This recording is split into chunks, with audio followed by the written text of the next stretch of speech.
Yeah, are there any other issues or changes with the agenda? Okay, could I have a mover to accept the agenda? I'll go with Bill King. I saw your hand up before. And seconder, Faye Campbell. All in favor of adopting the agenda as amended? Carried. Okay, with that, we'll move on to the minutes. The approval of the minutes for the Board of Directors dated October the 20th, 2021. With the amendment noted by John Inglis, could I have a mover to accept the October 20th minutes, please? Bev Holmes, seconded by Paul Kehoe. All in favor of accepting the minutes? Motion is carried. Next is to can I have a motion to receive the minutes from the Finance and Administration Advisory Committee held on October the 12th. Moved by Chuck Riegelhoff, seconded by Yes. Bill King. All in favor of receiving those minutes? Motion is carried.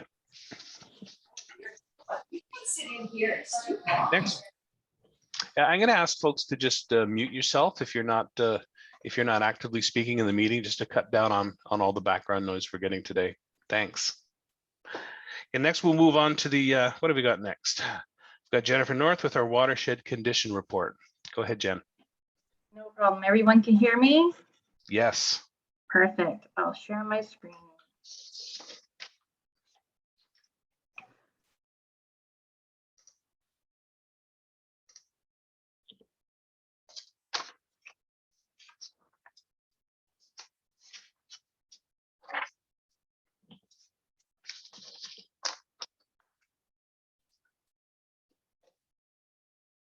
Sorry.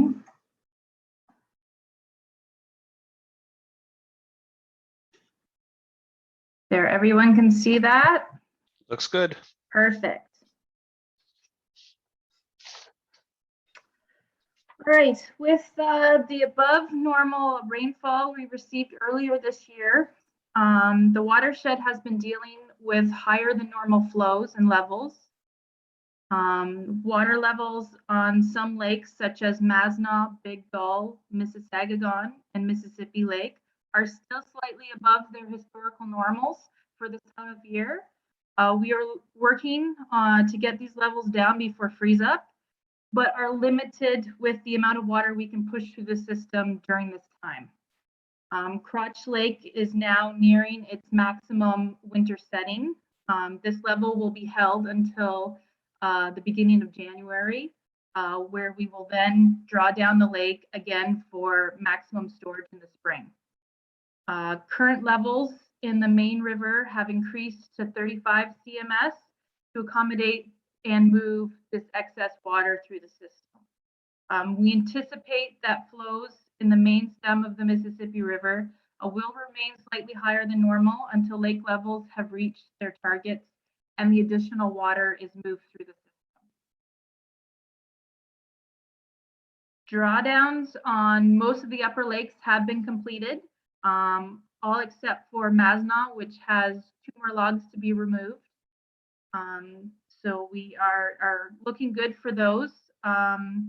Most of these lakes will hit their winter target levels later than normal with the excess water in the system. That is typical when we have a very wet fall.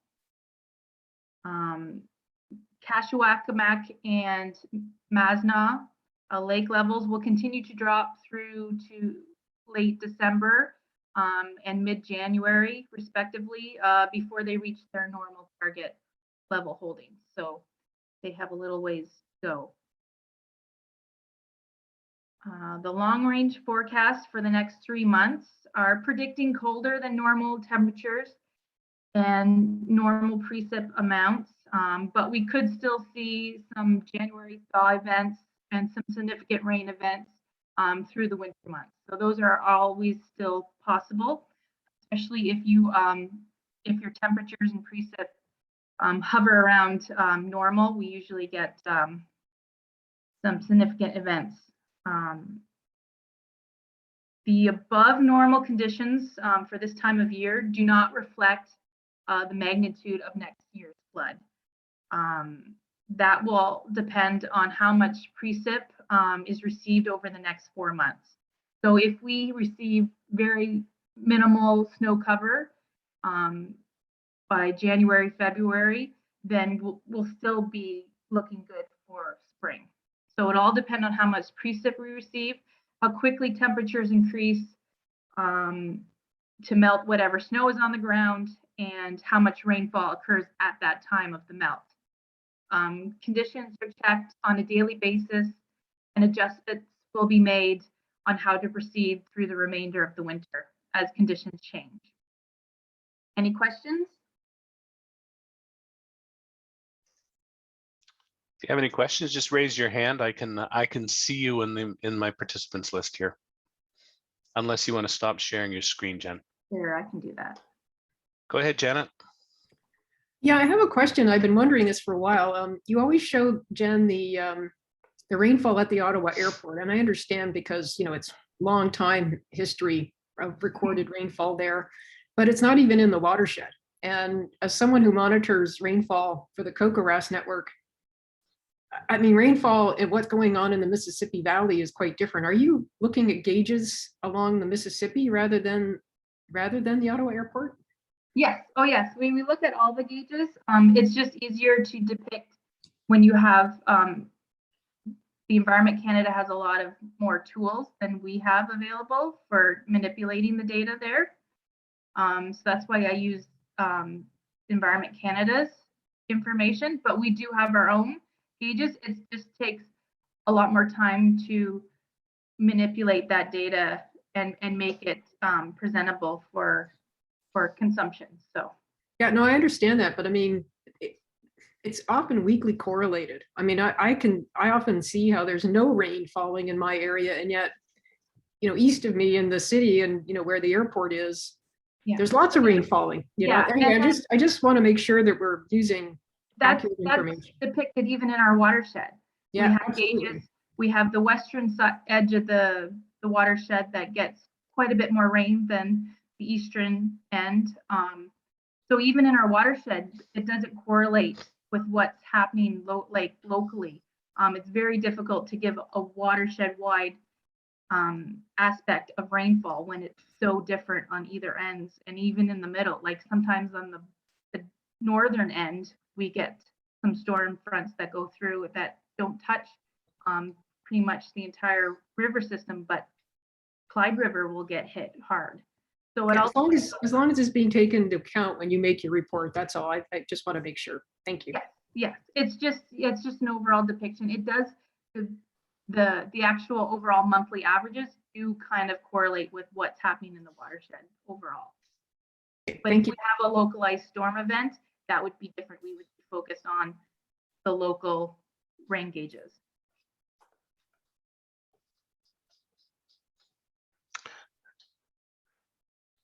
Go ahead, Linda, also known as John Inglis. I see your hand up. That's my wife's name. Can't figure out how to change it. Jen, do you think of Mazenod as being equal in volume to all the other lakes except Crotch? For example, when you're draining a system like this, Mazenod is a huge, deep lake. Is that kind of the dynamic of it? Yes, it all depends, because there are some lakes that we don't draw down as much, depending on what kind of volume goes into it in the spring. So Mazenod, we don't actually draw down as much as we do Kashuakemak or the lower end of the lakes, due to the fact that Mazenod is a large lake, but it also has a kind of a smaller drainage area than some of the other lakes. And so there's not as much water as needed to fill that lake back up. So it all depends on, yes, the amount of water that's in the lake, but also the amount of water that could possibly come into the lake is a factor. Yeah, I just wanted people to realize that when there's only one lake left that's already 75% of the way to its winter level, that's actually a lot more water than just one lake Yes. because it's such a large. And because that lake is at the very top end of our watershed, all that water has to move through the system in order to get out. So we're dealing with that right now. And with Crotch Lake almost at its top maximum winter setting, we're going to have to deal with that water coming through the bottom of the system and not just store it in Crotch Lake, because we don't want to lose control of Crotch and have it overfill over the weir, which happens every so often. If we get significant rain events in December and early January, we end up with what, and that will affect Dalhousie Lake and Mississippi Lake more when it comes to high winter levels. So that 35 CMS flow that we're seeing right now will continue for some time yet. Yes, well, we get everything down to winter normal. And that flow level and the timing of it, I suppose, affects things in Krista's town there, where there are 2 electricity generators. Yes, they should be both on their maximum outputs. Thank you. No problem. Thanks, John. Phil, I see your hand up. Go ahead. Was there any difficulty in getting the Chatomika Lake level down so that the people could do the work on the earthen dam part, which was approved? Yeah, we actually ended up pulling all the logs out of the dam, which we normally don't do.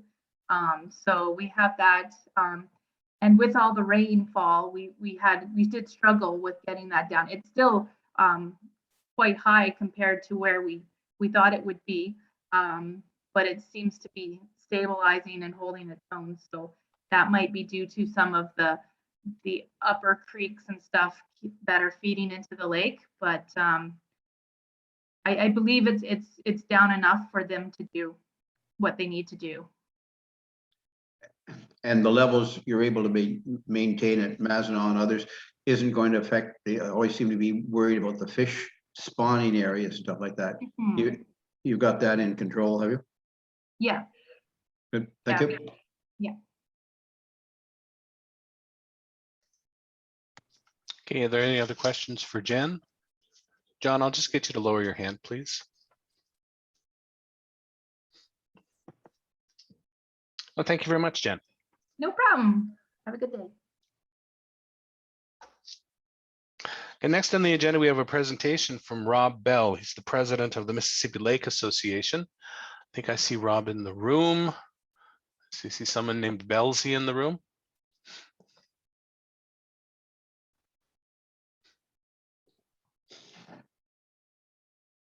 See, Rob, if you're here, could you just unmute and turn your camera on?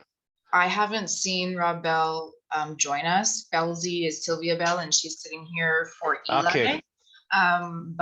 That's right. I have not seen Rob join in. Okay, well, we'll do his presentation later on the agenda if he chooses to join us. We'll move on to item number 5 then, the revised draft 2022 budget. Sorry, folks, I'm just getting all of I have a very thick agenda package today to manage. Okay, so I'll take the presentation from Ange first, and then we'll go into the motion and discussion. So go ahead, Ange.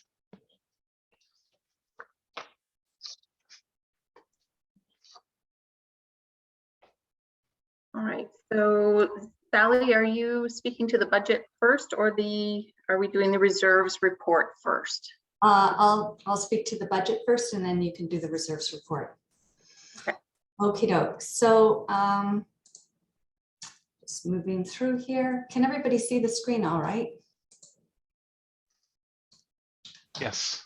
Okie doke. So I'm going to start by giving a bit of a background to how we got to where we are today. I'm going to go back a couple of years, basically to when Ange and I started here. So before we arrived in 2019, the last at that 2019 AGM, the Glencairn Reserve was used to support the watershed plan and major preventative maintenance activities. And that's when the authority basically started to use the Glencairn Reserve. Up until that point, it really hadn't been used. And that decision was made by this board when it first came in. So very quickly, early on in that year, we were informed that the province was cutting our transfer in half. And so mid-year, we had to figure out how we were going to adjust.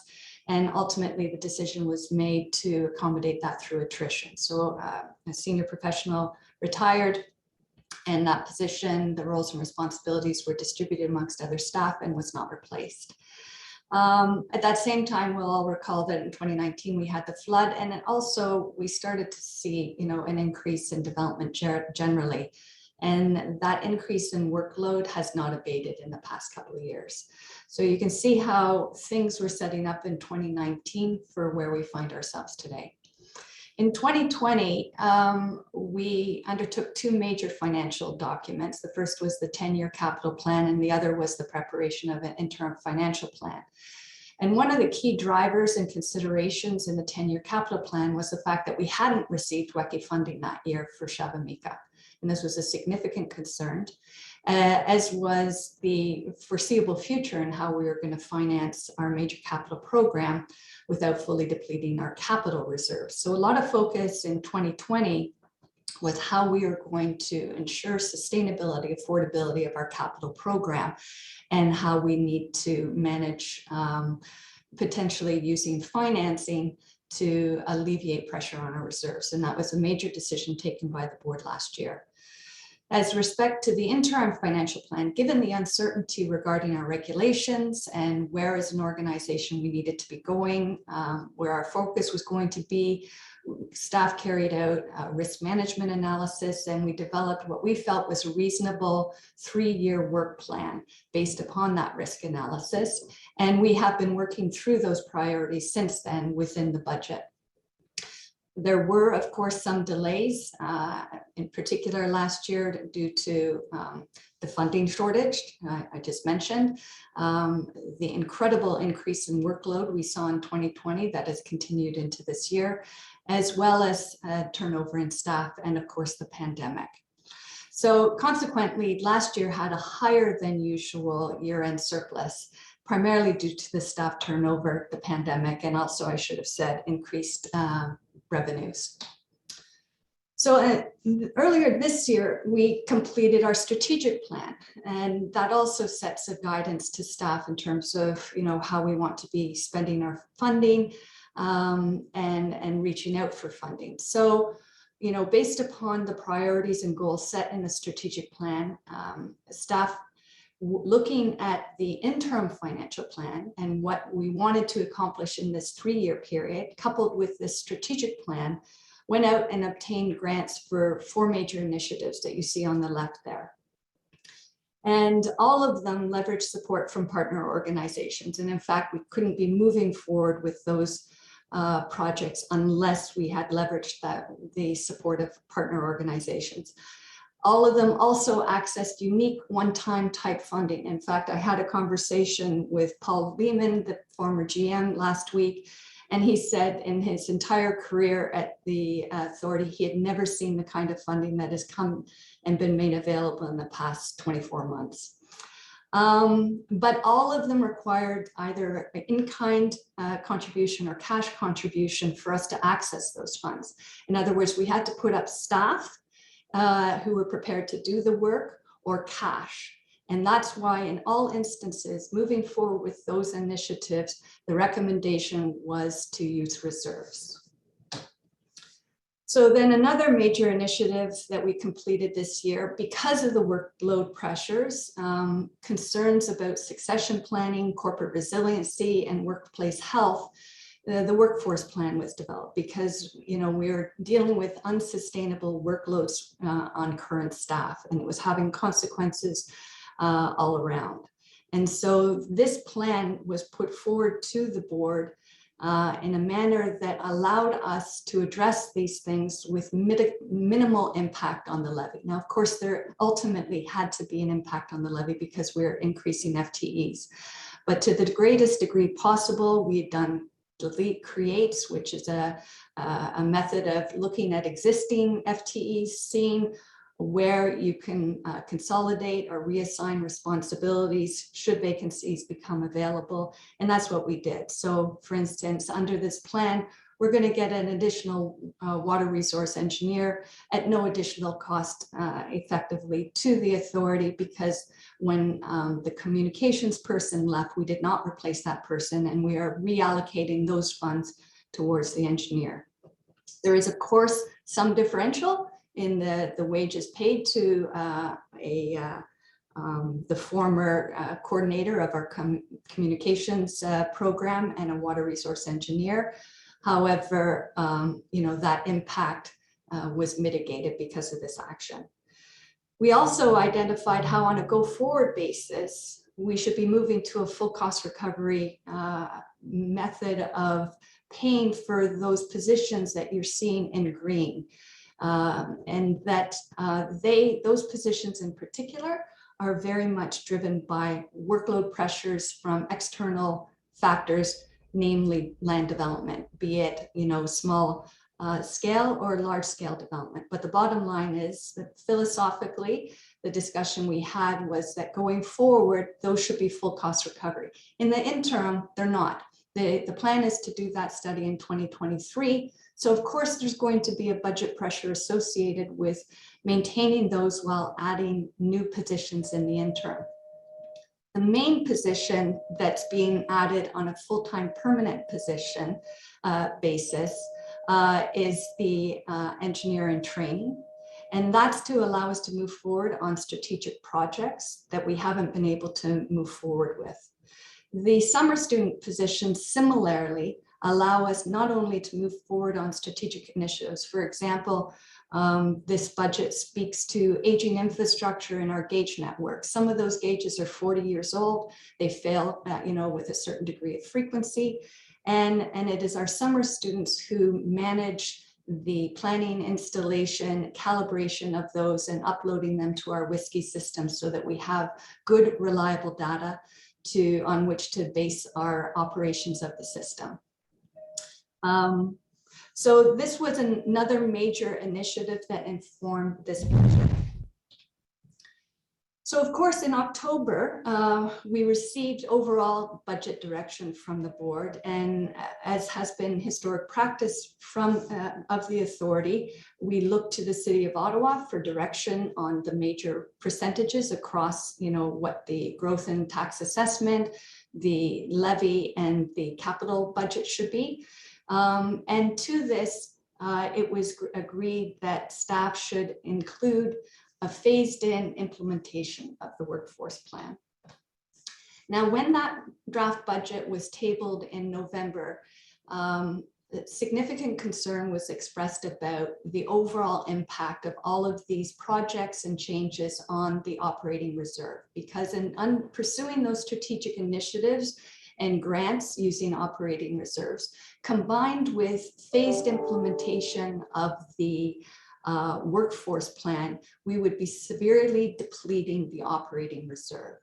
And so staff was directed to revisit the budget and come back with a revised budget that increased funding from our foundation to offset the education planning costs, to delete the Carp River project, which in fact had been an error and should not have been included in the first place, and to look to reassign the loan for the Environment Canada projects to the Glencairn Reserve.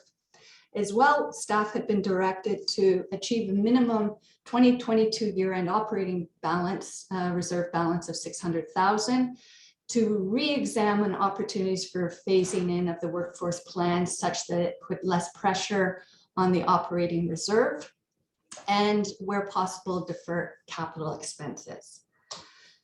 So what you have before you is the revised budget, and the tables in the report articulate the changes that staff made to that original draft budget. And I can go through those in detail if needed, but I think at this point, I'm just going to go forward to the overall impacts on the levies. So you can see that between the first draft of the 2022 budget and the revised draft, there's been no change to the total levy. So the changes that we've made, I mean, for the sake of $30, effectively, there's been no change to the total levy to be assigned in 2023 or 2022. The overall budget has gone up between the two because of the incorporation of the workforce plan onto the levy and onto the operating budget. However, we also saw a reduction in the capital budget. We were able to recommend deferral of the Widow Lake Dam project, but we've also increased our contribution to reserves to further address the kind of issues that the board has identified. Now, just a bit of discussion on the reserve balance, because we didn't realize that other discussion was going to precede, consideration of this. You can see historically that our year-end average annual operating reserve balance has, fluctuated quite significantly over the years, but comes in just under around 600,000. Of course, you can see in 2020, the significant surplus that I spoke to earlier associated with staff turnover, the pandemic, the lack of ability to move forward on certain projects that allowed us a significant surplus last year. You can also see that the average annual surplus is something around the 160 to 180 mark, something around there. So the kind of surplus that we're currently looking at this year is not out of line with the historical average. So overall, looking at reserve health, and this is, to better understand how this budget would compare when looking at this one particular indice. So the financial information returns that all of your municipalities submit every year, one of the benchmarks that you're asked to report on is the health of your reserves as a percentage of your total budget. And the metrics that they use is that if you have greater than 20% amongst all of your reserves total, you're considered to be at low risk. Now, there are other financial variables as well, but unfortunately, we haven't had the time to really investigate them and understand them sufficiently to present them to you today. But at least as overall on this one major metric, we think we're comfortable. I should also note that we did, after the first meeting with the Finance and Admin Committee, we went and sought support and input from our auditor, who did confirm that a 600,000 operating reserve balance inflated over time made sense. He also posited to us another metric, but quite frankly, as I noted, we haven't had the opportunity, the time to really explore that metric, but he felt we were very close to meeting it as things stand right now. So on this basis, the budget that you have before you, I think represents a good approach to meeting the strategic and operational priorities of the organization. It meets the operating reserve balance that has been set not only by the Finance and Admin Committee, but also supported by our auditor, as well as meeting the needs of the organization to continue to make progress on these health and safety and workload management issues of staff and management. So at this point, I think, Jeff, I can take some initial questions, or we can move in right into the budget and I can walk people through it.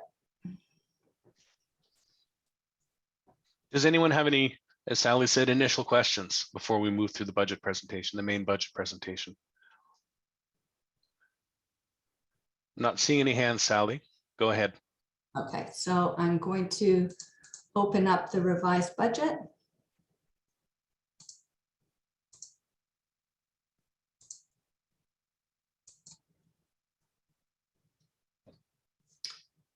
Can people see that all right? Yes, Enlarge it a bit to make it easier for people. maybe a little bit more, Sally. A little bit more. One Okay. more. There. Thank you. That's good enough. Okay. It is for me. Okay, well, if anybody has concerns, just raise a flag or unmute and let me know. Okay, so one of the key things you need to recognize about how this budget has been structured is that a lot of the workforce plan adjustments, because they're associated with staffing, they show up in the wages and benefits line. As well, where the workforce plan entails projects, one-off kind of projects, for instance, hiring consultants as we're doing to support us in some of the work, it largely falls into administration.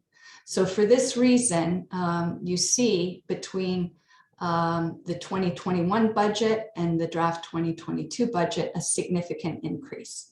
And that's largely attributable to the workforce plan. Otherwise, most items have either been adjusted to more closely align with actuals, which you can see under the year-to-date, or as I say, they're associated with the workforce plan. So that's what's driving changes under administration. Under communications, as I mentioned in the discussion of the workforce plan, the decision was made to delete one of the major positions and to move to a cost for service, kind of contracted service delivery.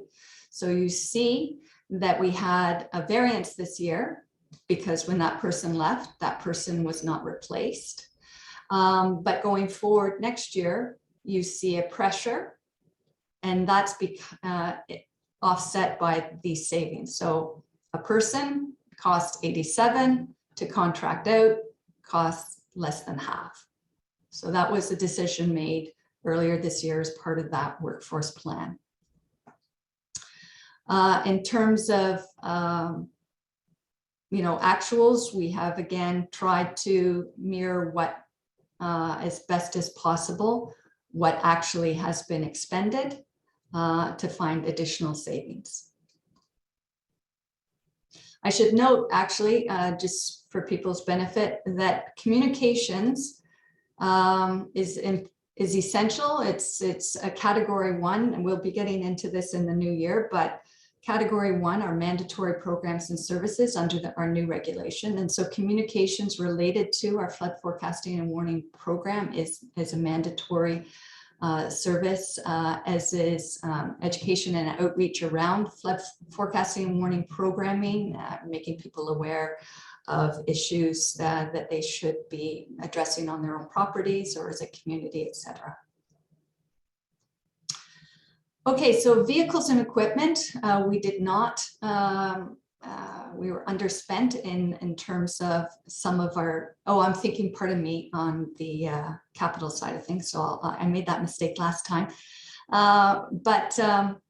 So no major significant change through here going forward. Under information and communications technology, there are some modest increases where needed. Primarily, you'll see under software maintenance, IT support. If we're retaining new staff, they do need fundamentals of a computer workstation, etc., and the software they need to operate to perform their job. So that's the increase you're seeing there. As well, we are looking at, in some cases going forward, I can't speak to the specifics for this year, but some software, it used to be that you would buy it and you kept it, and you might buy an update to it in future, but you owned it and could use it as you saw fit. Increasingly, companies are using software as a service where you buy it for a year and then you have to renew it. So that's putting pressures on some of our software costs just generally. As well, you'll see high-speed internet access. This is a 1 in 3 year kind of cost, if I recall. Oh, Faye, did you have a question? Sorry, you're on mute. I can't hear you. It was on the first page. No, I have it highlighted here.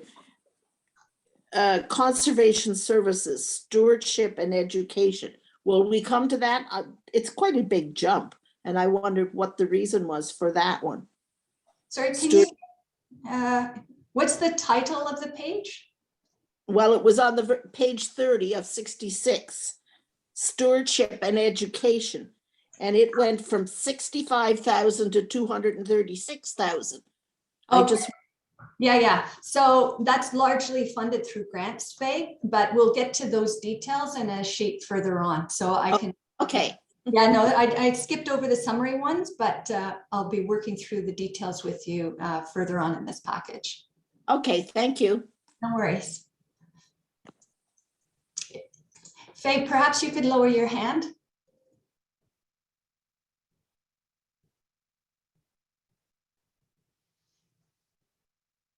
Okay, so I think I was speaking to information and communications technology. Carrying on into technical studies and watershed planning. So this one has definitely seen a significant increase. And it's related to a combination of projects that I mentioned earlier in the presentation. There are those strategic projects that are identified in our interim financial plan and our strategic plan that we're moving forward with. There are also new projects and works that we're going to have to start working on to comply with the new regulation. There are several projects that I referred to during a previous presentation to the board. There's 6 major deliverables that we have to complete by the end of 2024, and some of them we'll have to start work on this year. For example, the ice monitoring program, we put in just a little bit of money for starters. But these other ones, the NDMP flood risk assessment, there's some residual work to be done this year.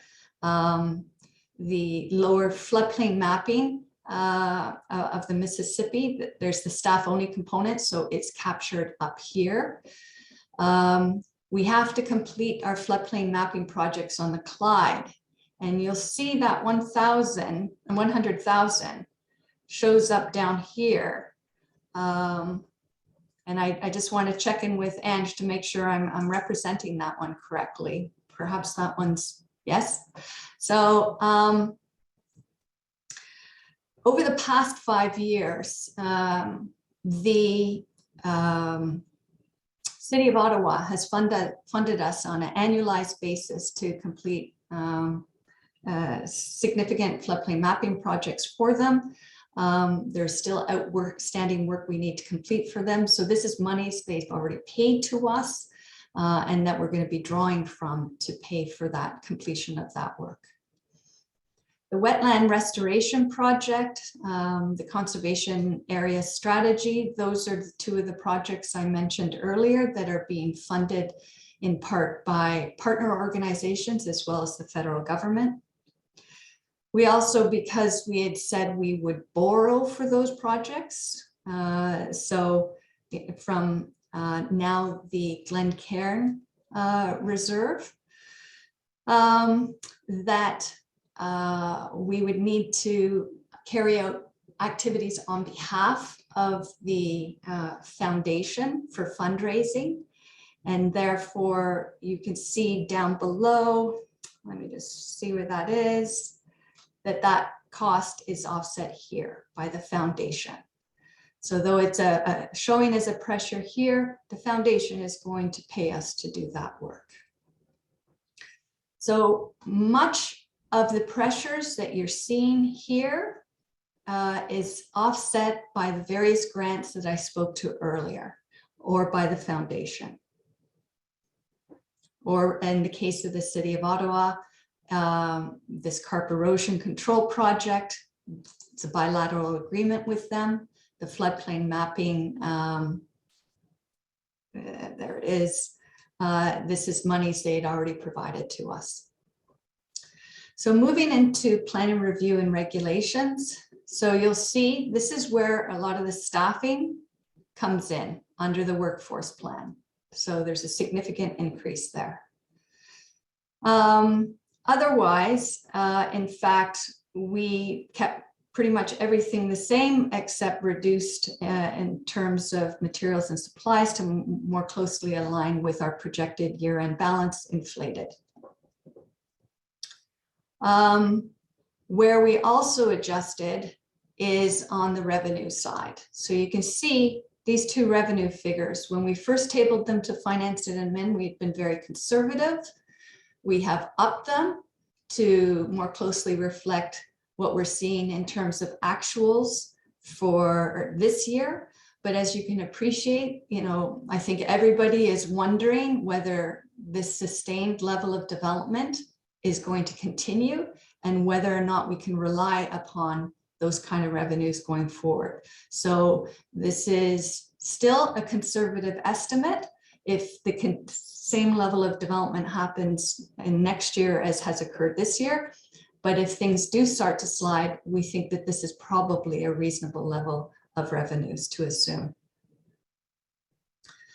Under flood forecasting and warning, again, we see some increases to the wages and benefits. The other thing I didn't mention earlier on in my background assumptions was you'll recall that in 2020, 2021, early 2021, we did a review of wages on certain positions. We did a job evaluation to make sure that those positions were properly rated, and we did a market assessment to see whether they were competitive.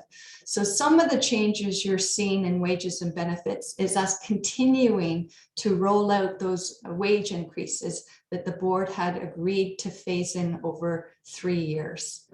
So some of this increase is associated with that. Otherwise, again, looking down the list against 2021, very minor changes. The only one of significance is the whiskey soda one, and whiskey soda license and maintenance fees. This is a partnership amongst several Eastern Ontario CAs.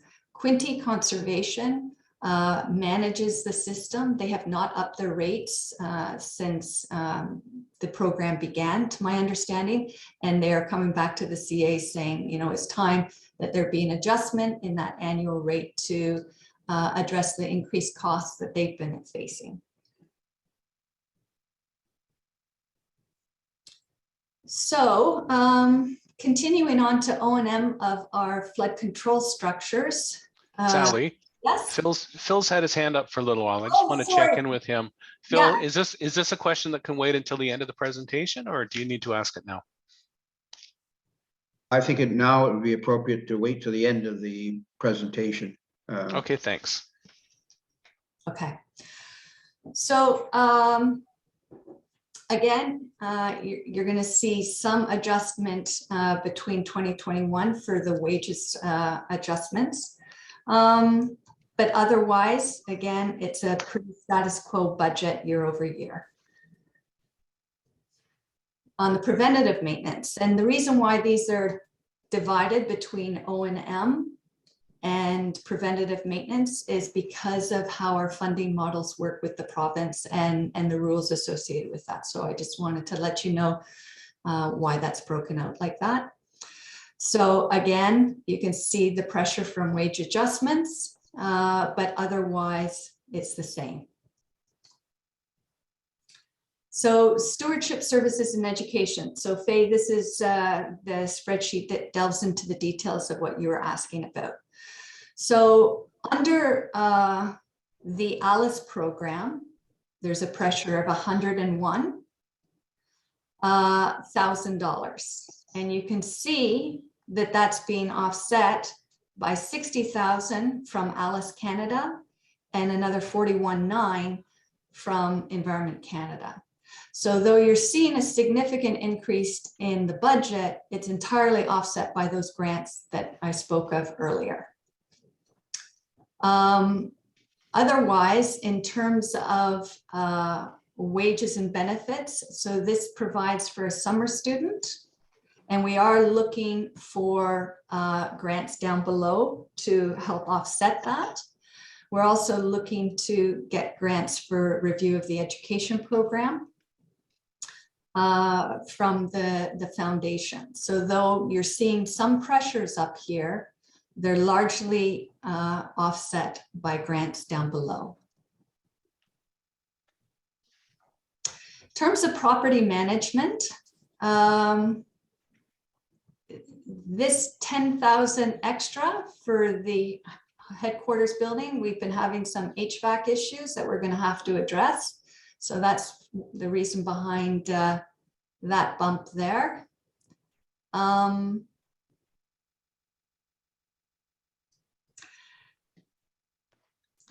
The K&P, I'm going to have to go back to Ange and Ross on that one to remind me why it went up to 10,000. Right, so we had, we're speculative that there will be transition costs if we are able to transition the trail to the county or another entity. So there will be legal fees possibly involved. Great, thank you, Ange.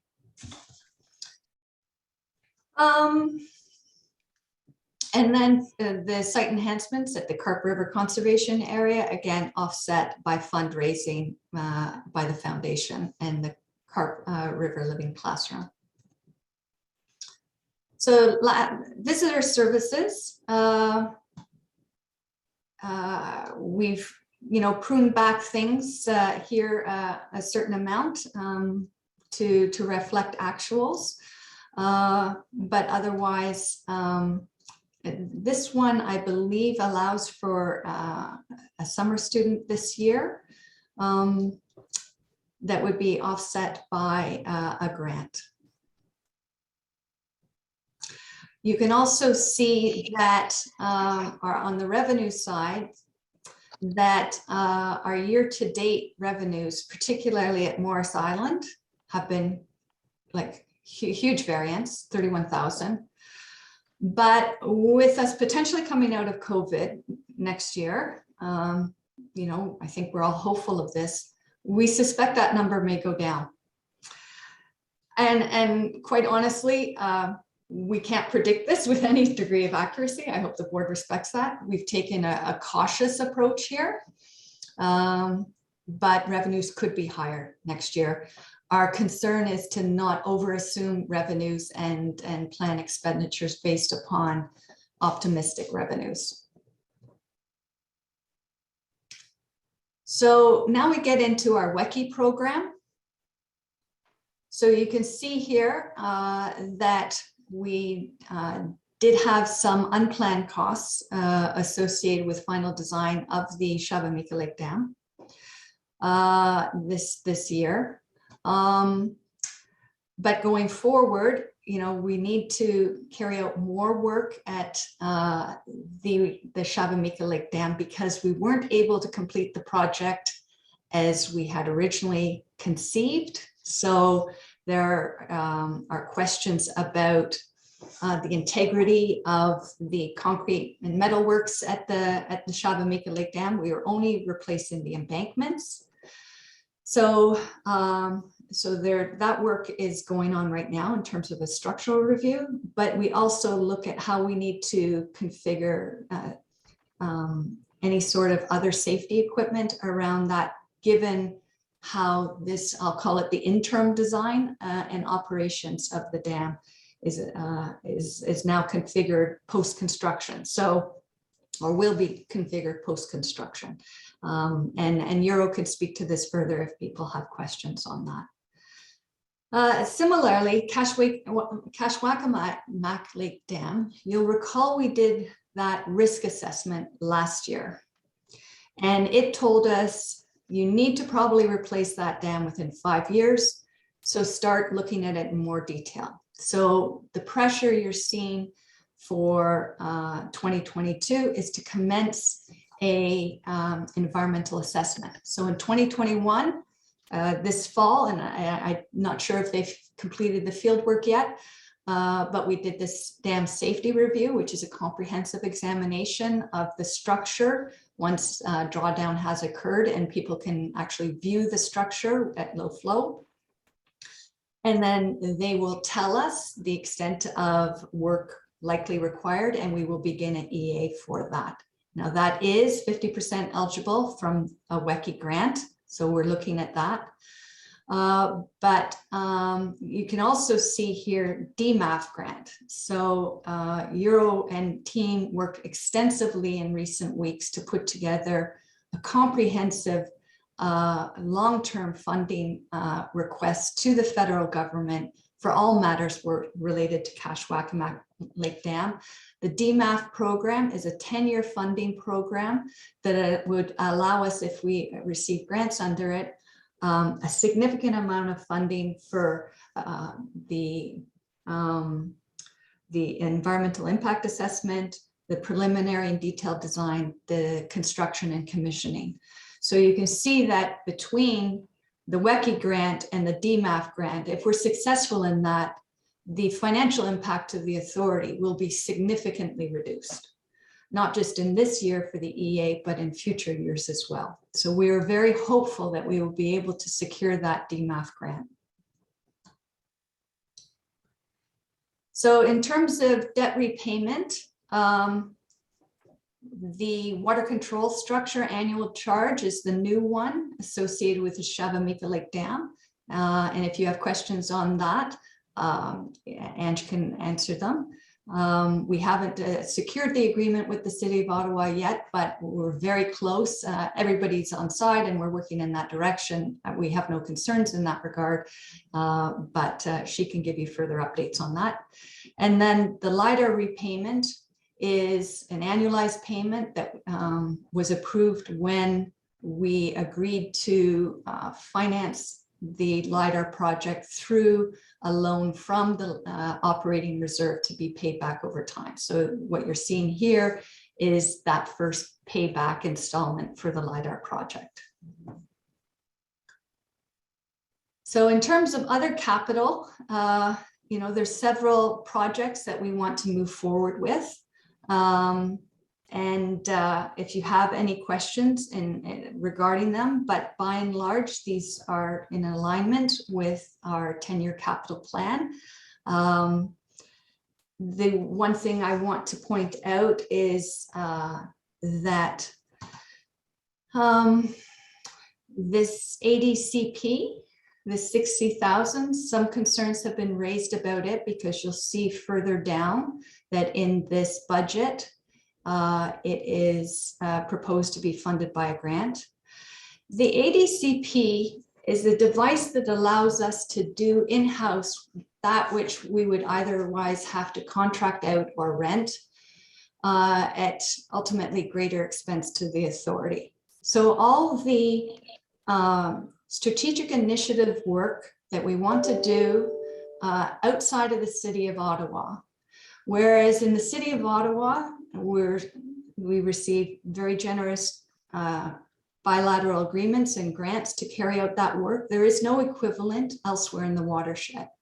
So our goal in obtaining that device is to allow us to carry out that work in-house and with the additional staff that we had prescribed in the workforce plan. Now, it's very difficult when you're buying equipment to actually obtain a grant. This was done as a cost-saving measure, putting it in the grants, but you'll see going forward in Ange's presentation that if we can find surplus funds to actually acquire that equipment, that is desirable. But if we do not, it simply affects the timing with which we'll be able to do work around mapping and risk analysis and storage capacity opportunities in the upper watershed. And then you can see here the projected year-end balances. So you can see the operating reserve under this current has a reserve balance of 653,000. Angie's reserve report indicates that we will have a surplus this year. We're still trying to nail down the quantity of that. So the decision of the board in part will be, are you comfortable with this budget, with this kind of reserve balance? And do you want to adjust either the budget or the reserve allocations or the surplus allocations to adjust this further? And that is the budget. So I'll leave it on the screen if people have sheet specific questions. Yeah, that's fair. So you'll need to raise your yellow hand in order to get on the speakers list, just because I can only see 4 people at a time with the screen being shared. So Phil, you had a question. First of all, thank you, Sally and Ange, for putting together this presentation. It's very, very detailed. I'm sure the board can appreciate the work that went into it. Phil, go ahead. Yes, thank you. In the section on the computer software and so on, have we made an adequate investment in software to protect us against ransomware? We had an attack a while back, and these vandals seem to always be going after, operations of our size. Okay, so the short answer is that some of the budget pressure you're seeing under software maintenance IT support is associated with us taking on a new software to enhance that. In fact, I look to Ange and Alex on this, but I believe we received information from our insurer recently that basically said unless we took those measures, we may or may not be eligible for certain insurance going forward. Ange, are you able to speak to that? Yeah, absolutely. So we received information from Marsh, our insurer, and they cautioned that our annual renewal questionnaire that we'll be completing, there'll be more questionnaires regarding cyber coverage, cyber insurance, because there's fewer insurers that are going to take on cyber insurance coverage because they've been utilized so frequently now worldwide. So they have suggested different protection software that we will need to check off boxes. Do we do Duo sign in? Do we have this capability, that capability? And Alex, our information technologist supervisor, has identified that that will be one area that we should be picking up another piece of the recommended software. And so that is why your software costs are higher in 2022 for that purpose. And going forward, it'll probably maintain at that level. As well, I just wanted to mention high-speed internet access.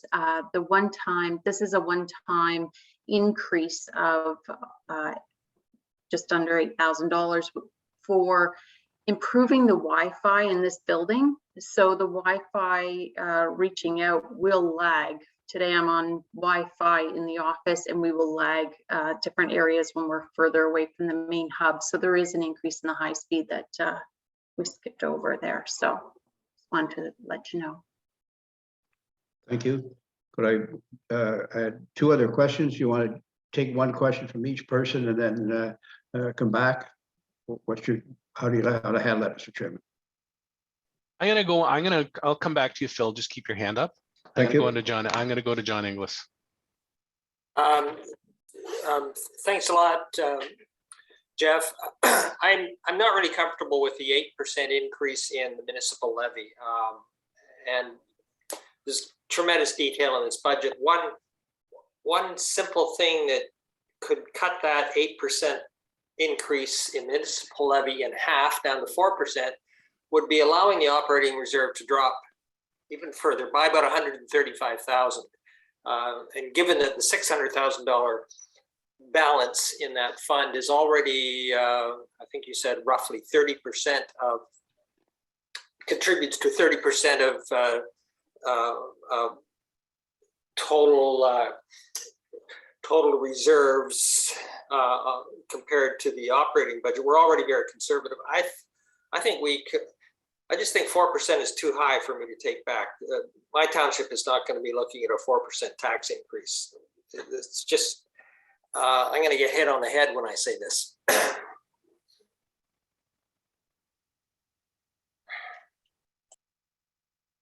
Sally or Ange?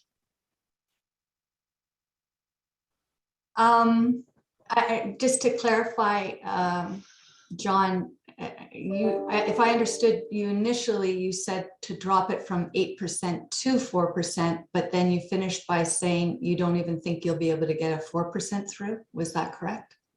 No, I think I could get a 4% through. Okay, okay.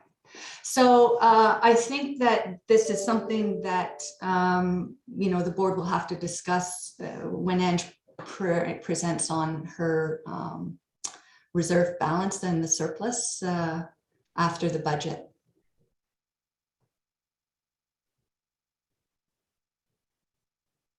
Hey, John Carew, go ahead. Thanks, Chair. Sally, you mentioned that with the discontinuation of a communications officer and going to a contractual approach, and also highlighting that it's a critical service, is that contract on a retainer basis or just on a as-need basis? It's a monthly contract. We get a certain number of hours per month, and it's up to us how we want to use that.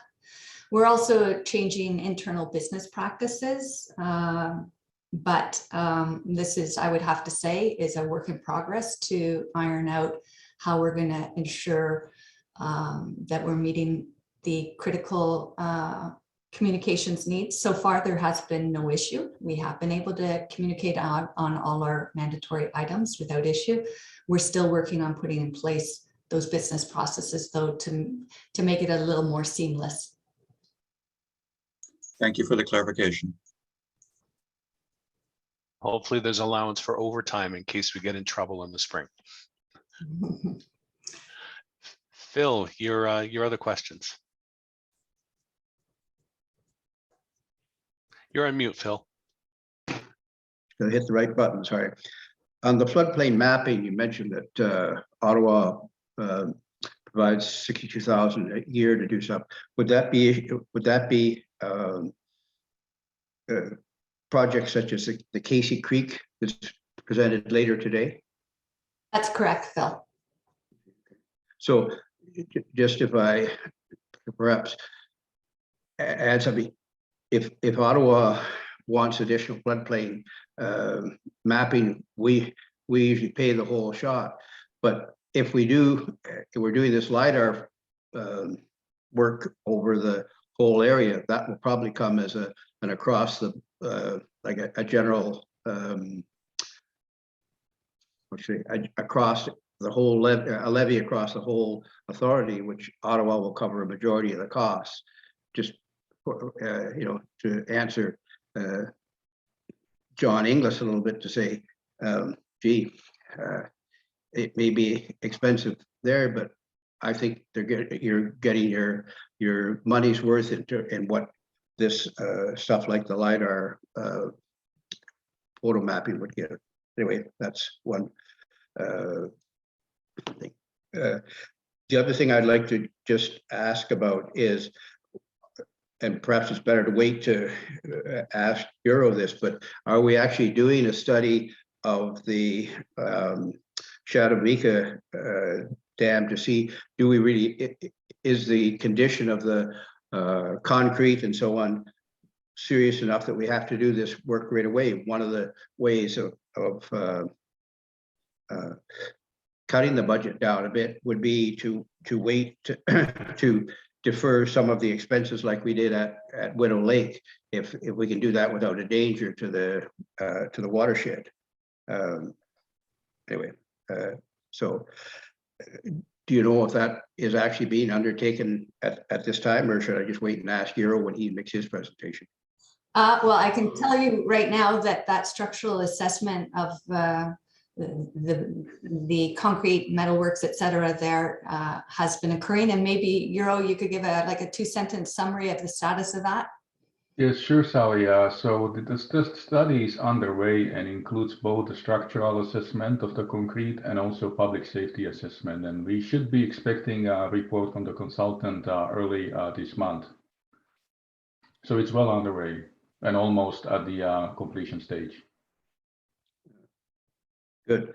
And if I could ask a couple of final questions. One, hook up to the municipal services, talking about things that you could delay. Is that a possibility of I know the contract said we were supposed to do it in 10 years, but from our perspective, is there a real danger in putting that off a couple of years, just to, if things that you can fit in further down the road are a good idea, or is a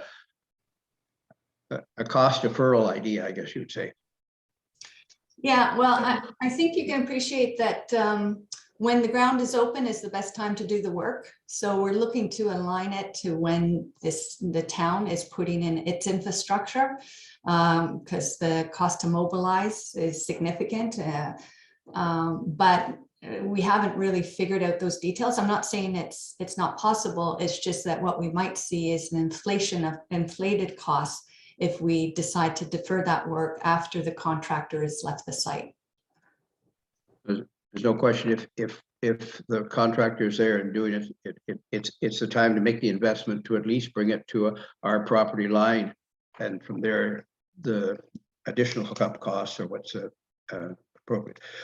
Just a final question then would be just the one of reserves, and perhaps it'd be better just to leave that one to what Janet has suggested we discuss reserves later on, but just a couple of questions about that. So I think that'll be all I would like to ask now, Mr. Chairman.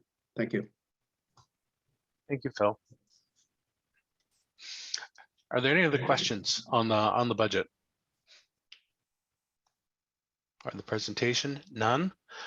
Okay, as we'd agreed to earlier, I'm going to defer, I'm going to delay consideration of the motion until we've dealt with agenda item number 6, which is the year-end contribution from reserves report.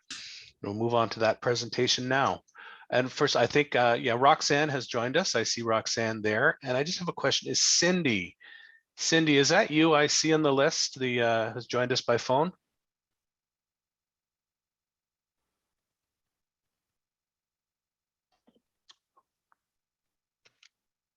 No, I guess not. Okay, Janet, I see your hand up. I was just wondering if Rob Bell thought the meeting started at 1 p.m. and maybe that's why he's not here. So I don't know. Yeah, You could I've check. checked. I've checked that in the background. That seems to be what's happened. So if he hasn't joined us yet, and depending on the length of the meeting, I've suggested that we see if there's room for him to present in February if we have time during the AGM. Okay, thank you. Okay, Sally and Ange, go ahead. All right. So I'll move on to, oh, sorry. Cindy Kelsey is here. I was muted, sorry. Perfect. Thanks, Cindy. Thanks. All right, so I'm going to move on to the year-end contributions to from reserves report that was included in your package. So last year, similarly to last year at this same meeting, a request was brought forward to the board so that if there is any unspent capital levy dollars that had not been spent in the year, to have those capital levy dollars transferred direct into their respective reserves for future use of those capital needs.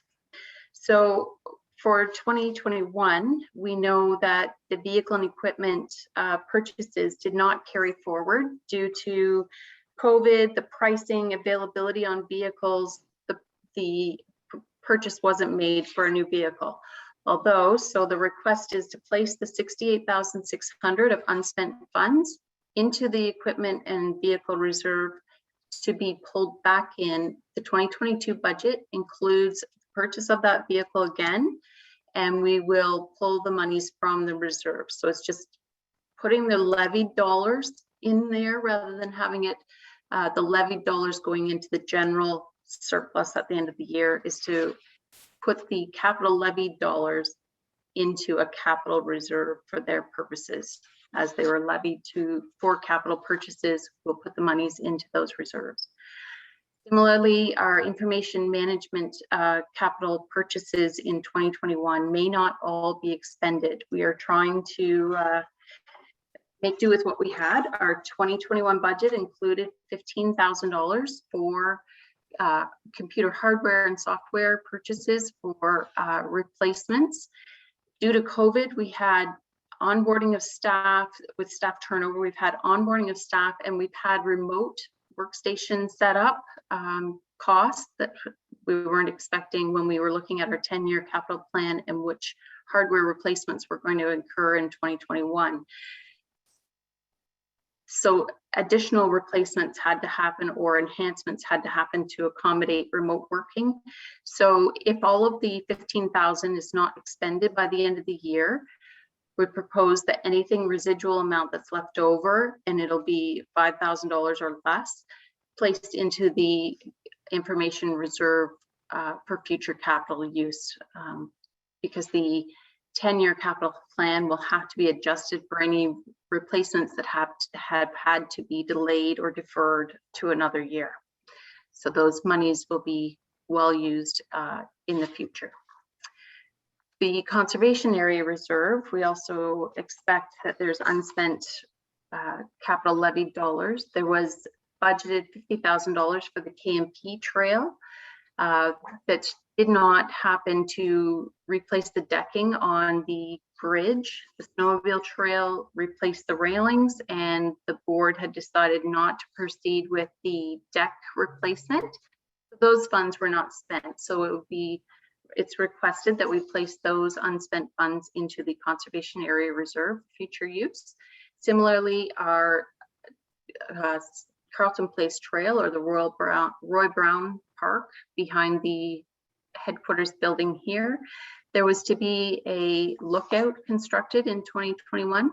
Due to the lumber prices and the volatile market of building materials, that project has been put on hold, and the town of Carleton Place gives us matching dollars when we expend the money. They have not sent us the cash, but they will hold those monies until we proceed with that project, and they've committed to holding on to theirs. So this is our portion, $10,000 of a $20,000 project is recommended just to be placed into the conservation area reserve for future use when that project moves ahead. Similarly, again, water control structures reserve. Our 2021 budget included $60,000 for gauge and communication network, half of which that expense was to come from grants, while the other 50% was coming from our capital levied dollars.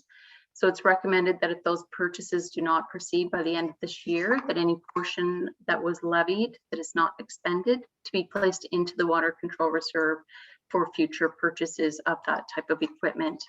As in our 10-year capital plan, those gauges and network communications are budgeted on the 10-year capital plan under water control structures. So it's just inherent that it ends up using those reserve dollars for those replacements. So that is the capital request, to place those dollars into the capital reserves for future use. Now the operating reserve. Reluctantly, possibly too reluctantly, is that our year-end operational position of the authority suggests that we're going to be in a healthy surplus. I knew at the November 25th meeting we would have a surplus, although the discussions of trying to determine an adequate level of an operating reserve should not be based on future surpluses. We were trying to determine what would be a comfortable, sensible level of reserve balance. And so the new surplus was not withheld information, but it's that it shouldn't deter that discussion or that decision-making, because the surplus is not a guaranteed fund. It is not something that we look for. We don't hope for a surplus. We definitely don't hope for a deficit, but we're not trying to budget a surplus, that's for sure. And so funds at the end of the year and these last few weeks of the year is very volatile. We could have, depending on when projects finish, complete, billings happen, we could end up in a much different surplus or deficit position. I'm very confident that we'll be in a healthy surplus based on the fact that we have increased revenues. Our planning and regulations revenue is projected by the end of this year to have received an extra $145,000 worth of revenue that we did not budget for. So right there, that's a surplus. Visitor services revenues projected by the end of the year to be 55,000 higher than budgeted targets, so that we know right there we've got $200,000 worth of surplus just in those revenues alone. Our member expenses in admin are less by 27,000 this year. We're not traveling. The mileage has been lower due to doing Zoom meetings and such. Unspent compensation during staff vacancies through the year, that has generated another $24,000 worth of savings. So confidently, we are going to have a $200,000 surplus this year. Not saying that we're going to have that every year. So of course it does help the, the operational reserve balance. I'm just going to share a screen because it will show where we're at, if you're all right with that. Just go share screen.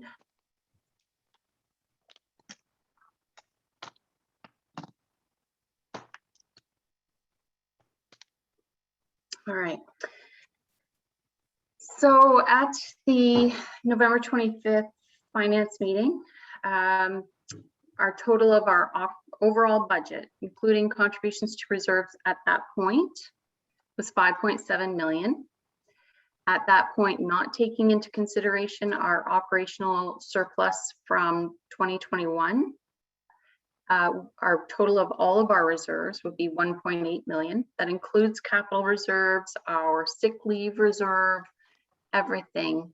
And that is what the indice from the FIR information return bases their percentage on to determine what risk factor we are. So we have, based on the total reserves on our total overall budget for 2022, the draft budget would suggest that we have reserves at 31% ratio, and being at 20%, greater than 20%, being we're considered low risk. Now, if we use the revised balance of all the reserves, including the possible year-end surplus of 200,000 or approximate surplus of 200,000 to be placed into the operating reserve, and the unspent capital that I suggested just a few minutes ago going into those capital reserves, brings our total reserve balance to 2.1 million. So based on the overall budget that does not change, the reserves, our percentage then would be 37.63, which is very good. So then our new projected balance at December 31st, 2022 would bring our operating reserve to a balance of 853,000 rather than 653 that was presented to the Finance Committee at the end of November. So with that in mind,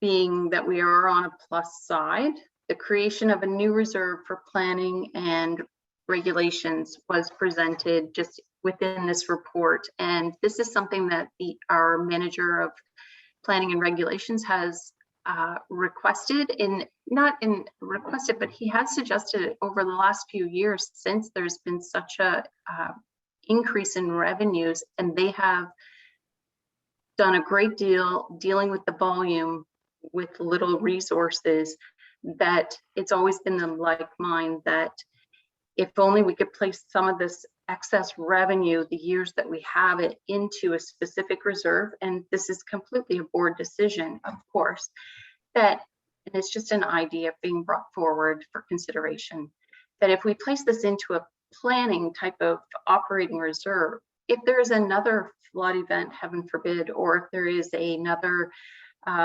need for a study that is planning and regulations minded, that would be one-off staff level to bring in on the short term to get them through a difficult time or a large project, that it would be nice to have this fund set aside. It doesn't have to be. If this new reserve is not set up, the funds would be placed into the operating reserve, and it is full discretion of the board as to how those dollars are spent. But even if it was placed into a planning reserve, it would be the full discretion of the board as well on how it is spent. So it is, it's definitely not anything that's required or that staff would be upset if it didn't happen. It is strictly an idea for creation of a new reserve. Our admin bylaw says that a new reserve will not be created unless it's for a balance of $25,000 or more, and needs to be a board decision to create such a reserve. Likewise, the purchase of the ADCP equipment utilizing possible operating surplus in 2021 is strictly, again, a board decision. The ADCP equipment has been included in the draft 2022 budget as being $60,000 and funded by grant. Staff will keep looking for grants that would be suitable, that would make this type of equipment eligible for applying for, and that would not change whether the board decided to utilize funds. And on all of these requests or recommendations or items for consideration, knowing that we want to come up with a reserve policy in the new year or working on it now, these decisions for creating a new reserve or the ADCP equipment, those can be put on hold until other decisions are have been made to look into getting some exterior help or additional advisory services to feed into our development of our reserve policy would be a good idea. And maybe from someone separate from our own auditor, look at another auditing firm or to provide us with guidance on what a good reserve policy should look like, what the recommended balance would be for our type of organization, and have that independent third-party review so that, and present that to the board and the finance committee for consideration.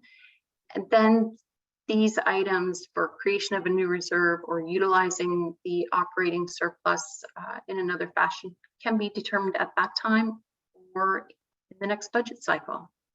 So these are ideas, and the timing probably wasn't the most appropriate to confuse the budget process. I can answer any questions. Thanks, Ange. Janet, your hand's been up for a while. Go ahead. Yeah, no, and first I thank Ange and Sally for all the hard work on the budget. So please take my comments within the context that I do appreciate all that hard work. But having been through the two finance committee meetings on this, and I did provide you guys ahead of time with some of my concerns, but I do feel that the finance committee should have been made aware of the fact that this potential surplus could be available. And yes, I know that it's not guaranteed, but given what you are saying, it sounds like it's quite likely. And this information was available at our 25th of November meeting. And second, given the fact that we had the first budget was rejected based on concerns about the impact on the operating reserve in particular, I think this information was relevant. All right, so moving on from that, the finance committee has recommended a budget where we wanted to maintain a particular level of operating reserve above $600,000. And to do that, we there were some decreases made in the budget, like in the 2022 budget, and there were also increases in assumptions. But one of the big things we did, and this goes to John Inglis's point, is that we changed a board, or have made a recommendation to change a board decision on the work plan allocation from 33% to 66% to the municipal levy.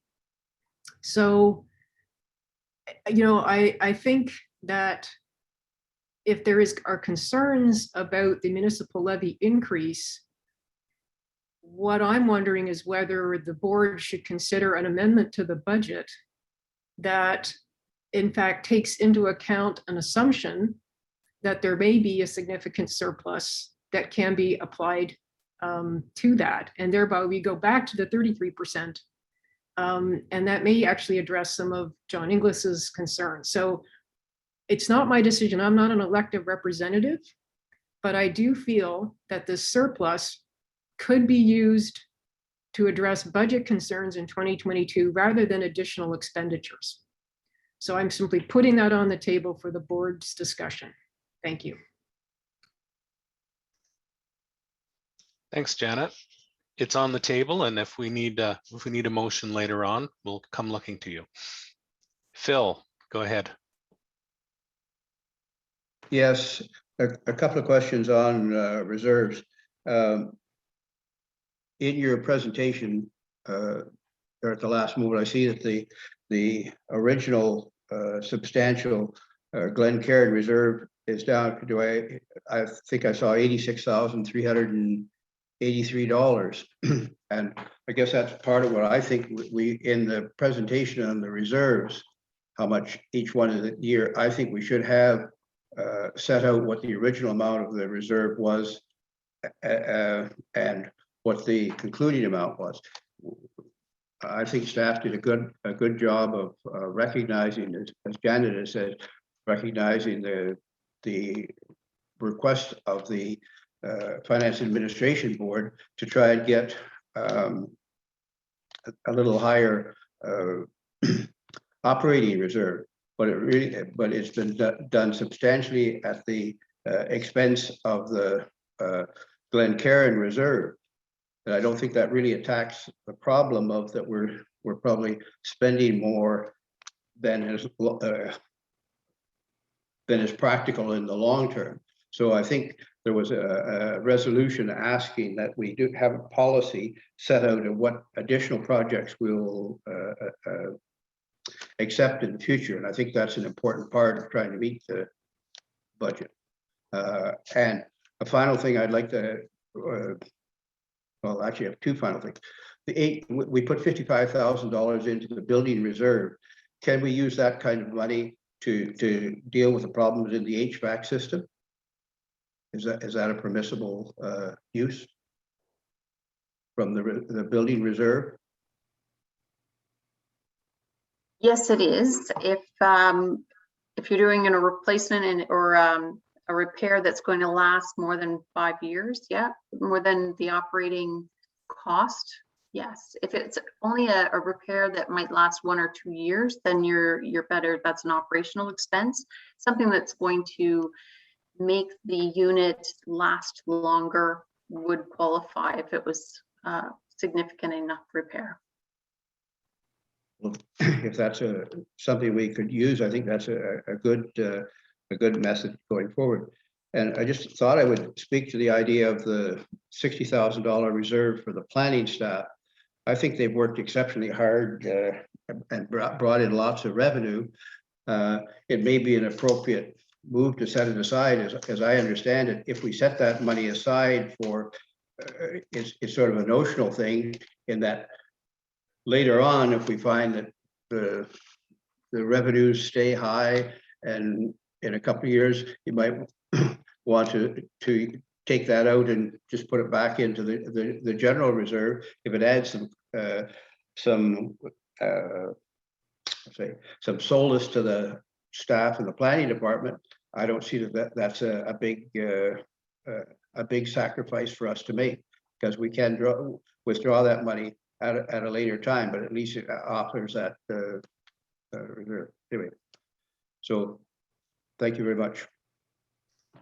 Thanks, Phil. John Inglis, go ahead.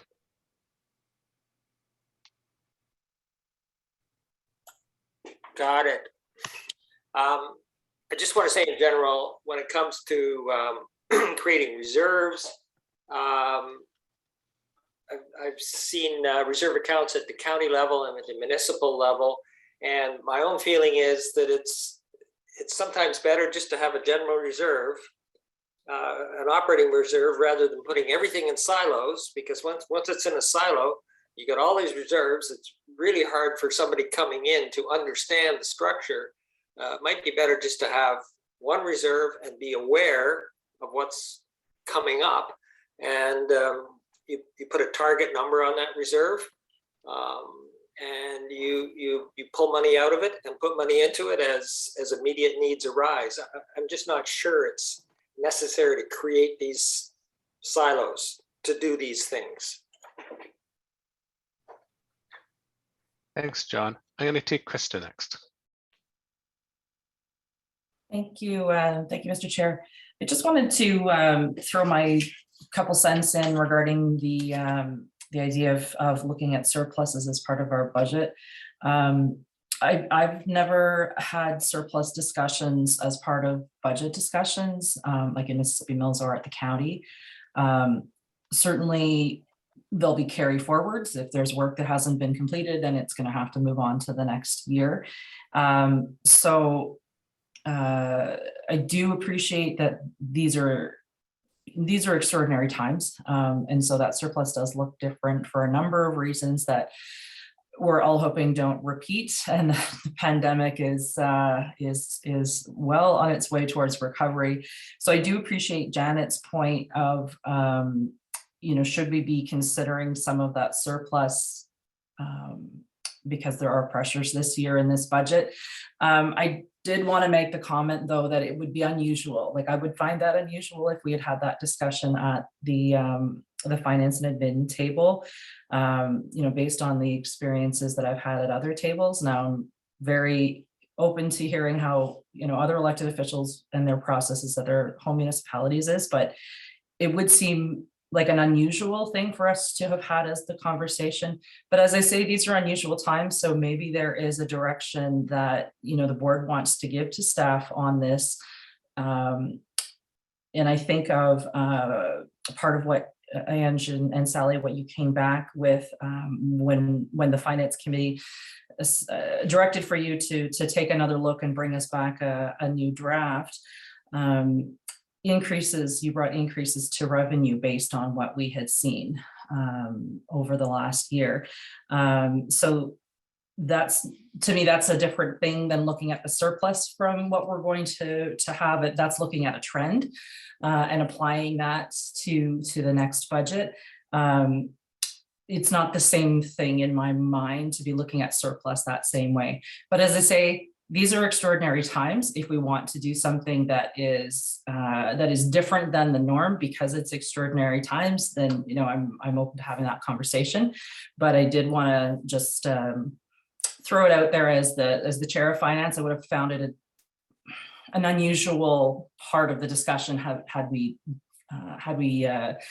dove into current year surplus as part of next year's budget discussion. So I'll leave it there, Mr. Chair, but as I say, if it is something we want to look at, these are extraordinary times.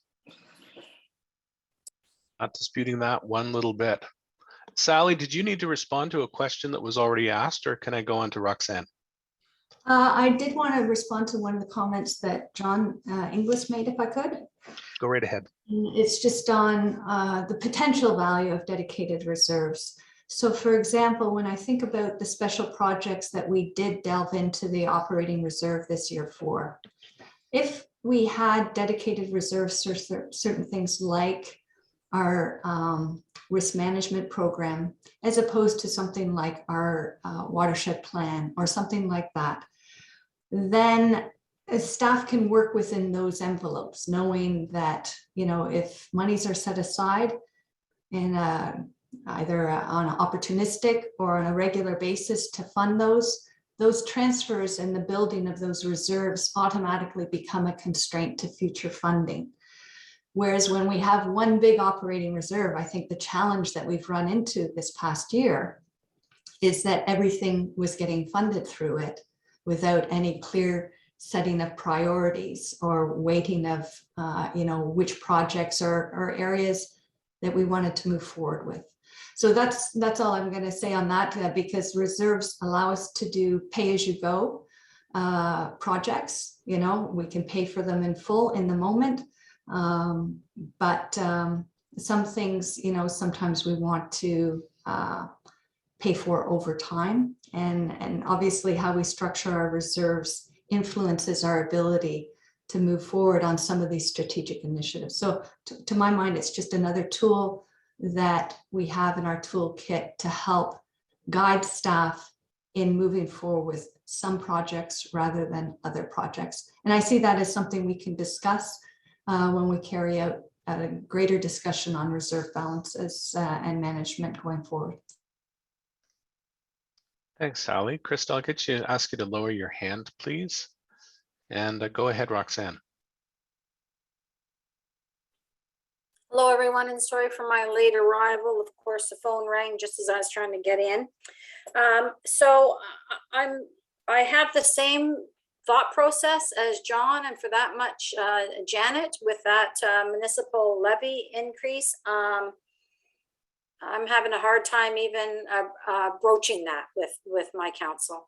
Our Tay Valley budget has already been prepared. I believe we're going to be adopting it this week. I believe the percentage of municipal levy increase we have is probably the same as what we had last year. So anything above that is going to take a little bit of a sales job. And not saying we can't, but I do believe if there is a mechanism to lower that cost this year, even if it is just from a surplus, I think it would be a sign of good faith to the municipalities. They have been there to support the Conservation Authority in funding initiatives when times are bad, and come forward when need be. And I think the reverse can possibly happen this year and lower that pressure on them. As we know, MPACT has froze assessments. So even though we are seeing large amounts of development in all of our rural municipalities, we have yet to benefit from the impact of that assessment. So, things might be different in a couple of years from now, but our rural municipalities are struggling. So if there's any way we can hold on to an adequate reserve for the Conservation Authority and still support the initiatives and take the opportunity of the grant funding that's available to us, but lower that municipal levy, I would really support looking into that.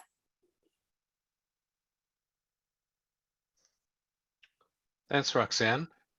Okay, Phil, I'm going to go to Bill King, and then I'll come back to you, Phil. Thank you.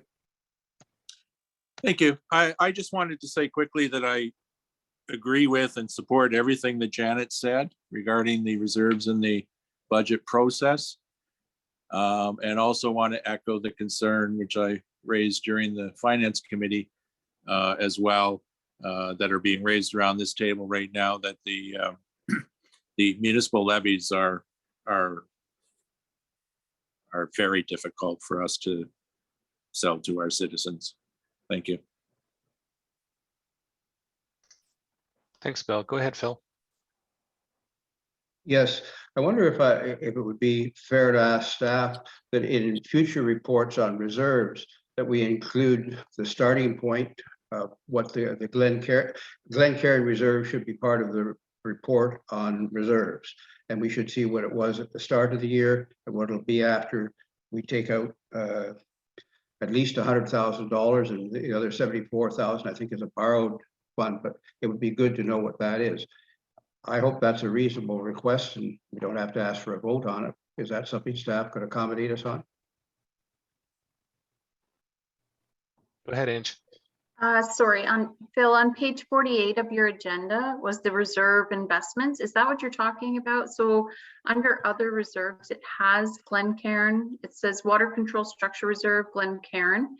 It started off at the end of 2020, December 31st, 2020. What page are we speaking about? 48 of the agenda. Thank you. And it would give you the starting balance of that Glencairn reserve, what was coming from it in 2021, and what we're proposing to have come from it in 2022, tongue-tied, sorry. Taking it down to that 86,000.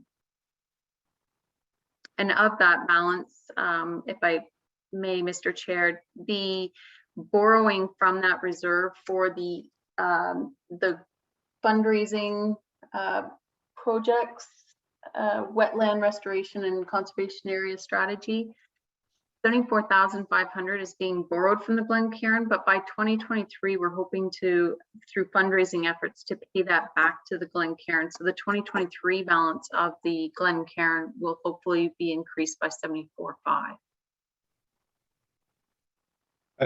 At the moment, though, where it's reduced to $86,000. Correct. From what was $438,000. Is that December? That was what it was in December of 2020. Correct. Yes. Well, thanks for pointing to me where that issue is covered. I think it's a good indication of how much we're depending on reserves in these last couple of years, that we've had to take $350,000 or so out of the Glencairn reserve to keep our ongoing operations. Having said that, I think most of the investments we've made are worthy, and I would be supportive of. Thanks for finding that in the budget for me. Thank you.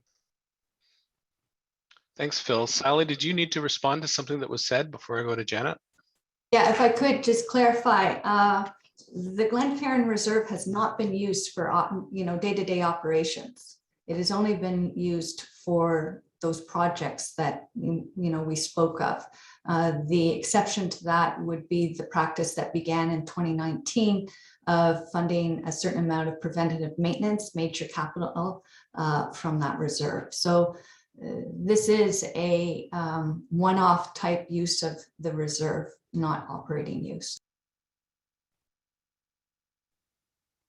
If I could just respond, though, it is part of the thing that we have a lot of projects coming down the pipe that we need to fund, such as the dam upgrades and so on, and that probably will continue, but we soon won't have any Glencairn reserve to depend on.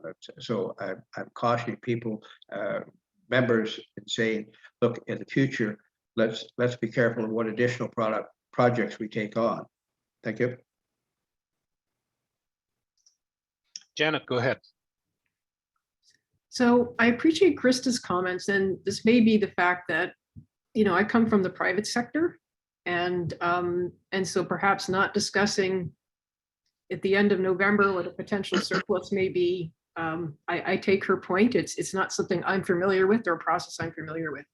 However, I guess the only other comments I have on the reserve item are, one, I don't agree with creating the planning reserve. I think the more reserves you have, the more you're tying the board's hands in terms of how to use the reserve. And this is no way a reflection on the hard work of the planning committee in any way. But I just think having yet another reserve that can only be used in a certain way is restrictive. And so I would not be in favor of it. The other comment I will make is that I guess I'm concerned after the conversations in the Finance and Admin Committee that the surpluses in this report, it's being suggested that we use them for more spending and potentially more spending if they're available. And I have a problem with that. So I will again go back. It's really, to me, the decision of the board as to whether they want the budget as presented to be amended to take more out of the operating reserve to help reduce the municipal levy. And I don't know the numbers and how much we would have to do that. But whether we wish to have that motion made or whether there is no interest and the board would prefer to simply approve the budget as it is. So that's the question I'm asking. And I will go with the rest of the board on that. Thank you. Thanks, Janet. And I've been listening to the discussion around that, and I'm just curious. I don't know if Ange, if you have the numbers at your fingertips, but I'm just looking at the municipal levy tables from the budget that was presented, and the earlier suggestion was that because the Finance and Admin Committee had recommended that 63% of the workplace plan costs be transferred to the levy this year. Rather than the original 33%, like what kind of variance are we looking at when it comes to the municipal levy at the end of the day, if that kind of saving was offered? All right, Because so I'm looking at the existing variances right now with that 63% in place. Sorry, Roxanne, I'll get back to you. I'm indulging myself as the chair. And just in terms of the kinds of savings, because I know if we were to not put money in the reserves and were to use it for relief, I'm hearing my sister municipalities from up the valley looking for savings, but 90% of that relief would be realized by the city of Ottawa at the end of the day. So I'm just wondering, how much money are we really talking about here? all right, so I did after hearing Councillor Inglis suggesting a 4% levy increase. If that was desirable, went ahead and ran some numbers. In order to achieve a 4% overall, including our capital, because our capital levy is approved at 4.5% based on our 10-year capital plan. So in order to achieve an overall 4% levy, being operational and capital, that would mean that we would need to utilize $135,000 from the operating reserve, whether it be this year's surplus or prior year's surplus. It would be a draw on the operating reserve of $135,000 to bring it down to an overall 4% increase overall. A municipality like North Frontenac would see a 3.7 based on their apportionment piece. And I could circulate those. Of course, Ottawa would see an actual 4% levy increase, just to give you an idea. Okay, and the impact on the MVCA in terms of the depletion of the operating reserve versus the savings that are offered to municipalities like Carleton Place with respect to the levy increase. Right. So your potential operating reserve total would be down to $718,000. Okay, so if I were down, if we have a $200,000 surplus at the end of the year, instead of seeing an $853,000 balance in our operating reserve, it would be down to $718,000. And you want to know Carleton Place? Sorry. Yeah, just as an Carleton example. Place would be 5.4%. You would not see the 4%. You would see 5.4 just because of your apportionment had also went up, your assessment Yeah. piece. Beckwith Township would see 5.8. Those are the two highest. Next, followed by Mississippi Mills at 5.2%. That's if we pulled $135,000 from the operating reserve into this budget. Okay, I'm just trying to get an idea of the cost to the MVCA versus the savings that would be offered to the contributing municipalities. That's really where I'm going with this at the end of the day, whether it results in real savings for us or a cost to the MVCA. Roxanne, did you still? Yeah, so I would, my first comment was going to be that I would support a motion that Janet put forward or suggested putting forward to use that 200,000 to offset the municipal levies. I would like to take a look. I know Angela just mentioned some of the municipal percentage increases. I'd like to see a list of all of them, just so we know where each municipality stands. It still leaves an operating budget or reserve of over 6. I think we could maybe even go a little lower than the 135. I would be okay with that, but I think we can even go lower if the finance group mentioned comfortable at 6, then I think there's an in between there, and I think we need it this year. I think the municipalities need to see that we're supporting them as much as they support the Conservation Authority. Oh, what the hell did I leave? You're still here. Oh, so I think, sorry about swearing. I thought I hit mute and I think I took myself right out. I'll have to try to sign back in. Sorry. No, you're still here. I think we just, I think you've just turned off your camera instead, or your self view. We'll come back. Janet, go ahead. You're on mute, Janet. I must be hitting a button incorrectly, but can we put forward a motion and recognizing that the 200K is a bit uncertain, but is it possible to put forward a motion with respect to that the budget, revised budget of 2022 be amended to take a certain amount, X amount out of the operating reserve extra to reduce the municipal levy? And I don't know what that X is, and I would ask for Ange's recommendation, depending on her level of comfort in her projections for year end. Thank you.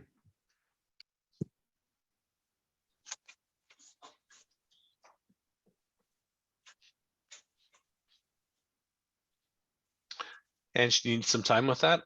The 135, 200 is, I'm not comfortable with that. That's definitely not comfortable there, because any year-end journal entry that could, or transfer, can significantly impact our year-end position. 135, I would be comfortable with, that we should be able to accommodate that. No problem with the possible surplus that we have, plus the current balance of that reserve.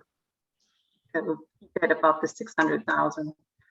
And so my druther would be to try to do an X number rather than a percentage or something, because some of those numbers I won't have until after our final audit, which is happening late January before our AGM.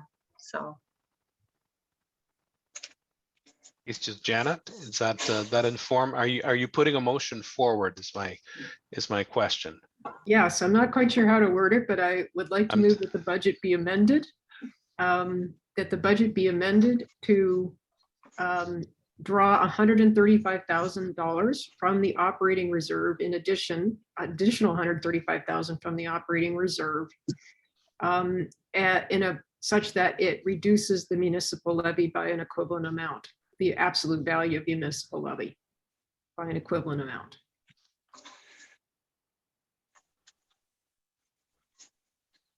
Is that right?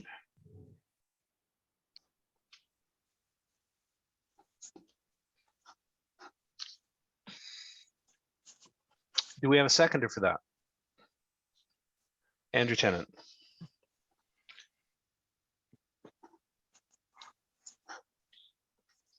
Okay, so the intent of the motion is that 135K be drawn from the operating reserve to reduce the municipal levy by an equivalent amount.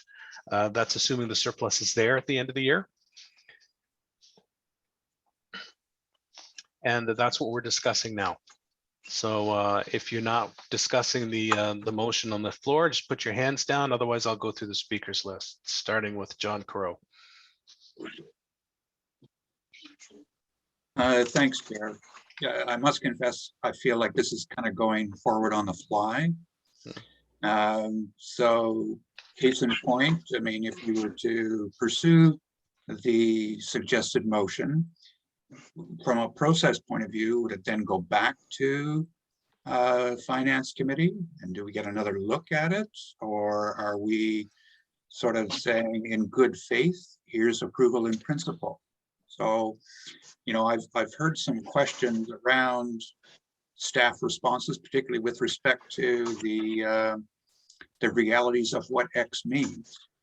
And quite honestly, if that still would result in some municipalities having to, in fact, have a levy over 4%, does that still leave us in a not go forward position? So I'm really looking for some help as to, I appreciate the direction and I'm supportive of revisiting it, but how best to revisit it, I'm not sure. And I would appreciate some guidance. Thank you. Okay, I'm going to go through the speakers list. Sally or Ange, when you're ready to offer that guidance, I'll give you a chance to digest what's going on. And then we'll go. I'll go to John Inglis. Speaking to the motion.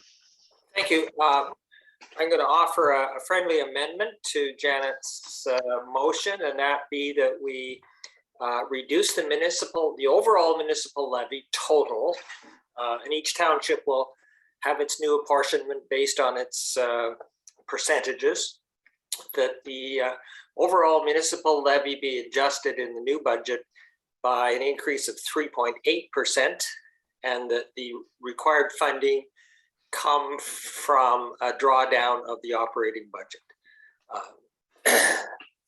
A little simpler, but I think that would be acceptable to most municipalities that are funding the MVCA. I don't know if that's a friendly amendment because it's simply because we don't know what the dollar figure is for that. Janet's motion had a very specific amount coming out of the operating reserve. And Ange. So if I can equate the percentages for you into dollars, North Frontenac, by taking 135,000 out of the levy completely and then apportioning it out to everyone, North Frontenac would see an $1,121 increase over last year's levy. That's what equates to the 3.7. Carleton Place having a higher levy increase being 5.4 because of your apportionment. Carleton Place would look at $4,224 increase over last year's levy. So that's in dollars wise, when we get to the city of Ottawa, their increase variance over 2021's levy is 116,000. So if we start altering percentages, it's going to alter everyone's percentage and dollar amount. So I think by taking it out of the total levy amount and let the percentages fall where they may, it becomes, because our apportionment is already dictating what the percentage and ratio of the amount of the tax levy that each member municipality will pay. So it's already doing it there for you, John. So I think that to leave it as a dollar figure or to an end result global overall percentage would be fine, but to try to have everyone match the 3.7 is going to be a bit of a, it's going to mean equate to larger dollars for you or for smaller municipalities. I wasn't actually asking that every municipality's percentage increase be the same. My request was that the total be 3.8% and let the percentages fall where they may. Sorry for my misunderstanding. So that total of 3, but I still don't think that's a friendly amendment just because of just because we were dealing with a specific amount of money to be taken out of the operating reserve. And this doesn't give us that specific amount of money. That still requires calculations. And I think that's something that would have to go back to the finance and admin consideration and would actually take our budget discussion into January or February if we were to go in that direction. So I don't think it's friendly. If you want to move an amendment to Janet's motion. Well, actually, I agree with John Corral that I don't see the urgency to pass this right now. Let's send it back and see what the numbers fall out at a little later, maybe in January. Okay. Okay. So that's so your motion is gone. My motion is gone. Okay. Good. Good. And thanks for that, Ange, because with the 135 overall, that would result in a total savings for Carleton Place of about $2,300 at the end of the day to make that maneuver. So that's $2,300 in savings to my municipality to do that. Go ahead, Paul.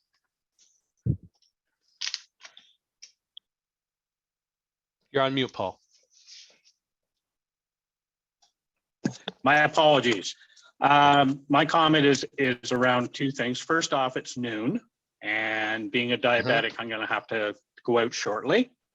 So I'm wondering if we can suspend the agenda going forward for the rest of the items. And the second point is, we seem to be, what John was saying, we're doing this on the fly. I think this needs to go back to staff for a rethink on both what more that they can take out of the budget to begin with, and then where they're going to get the money from, and then they can consider what they take out of reserves, come back to the finance committee and back to the board, because doing this on the fly, we're going to make a mistake somewhere, and it's not going to be the best way to do it. And I appreciate everything Janet is doing and saying, and I definitely think this needs a second look.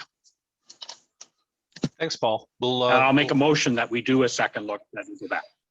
Okay, I'm going to deal with Janet's motion first, and then we'll come back to you. Unless Janet thinks that's a better way to proceed.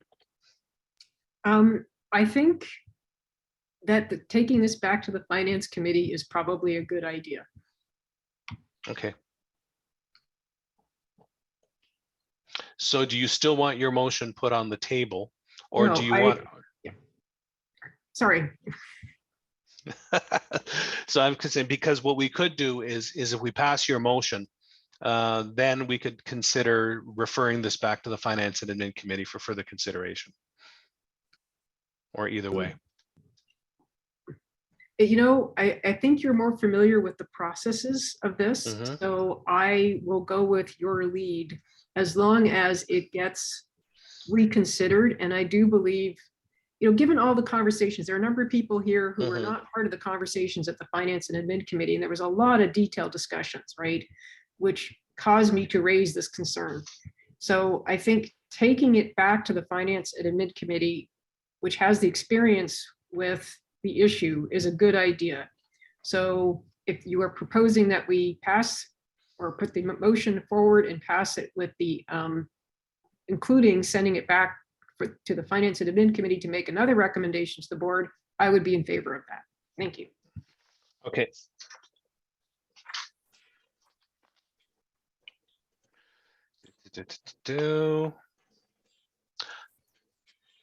I'm hearing that direction. So what I'm hearing from you is that we're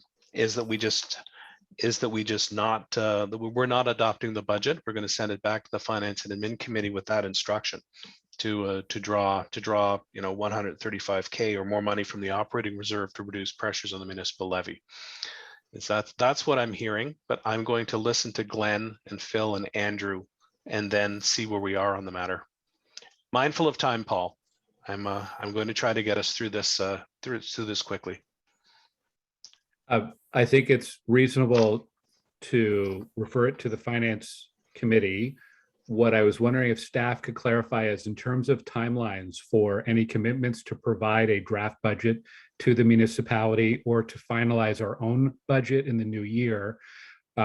We are not meeting as a board I think perhaps until February. Just, I'm concerned about the timeline implications. If we send this back to the Finance Committee, is there still time to meet all of our committed deadlines to finalize the 2022 budget?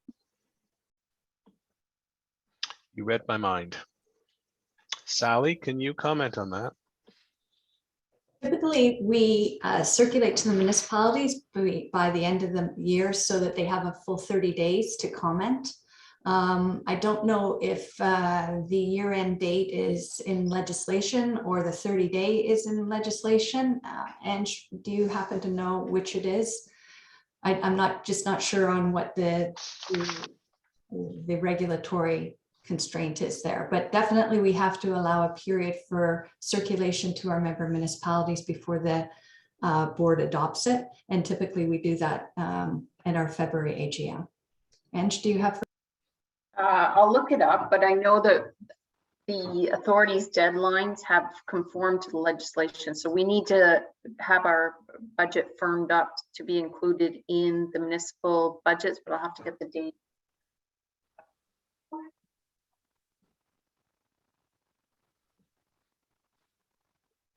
Well, while Ange is looking, another course could be submit this draft budget for comment by the municipalities. The municipalities comment back to MBCA and our board, maybe the levy increase is too high, in which case, before we can finalize a budget, we'd have to react or respond to the comments and feedback from the municipalities.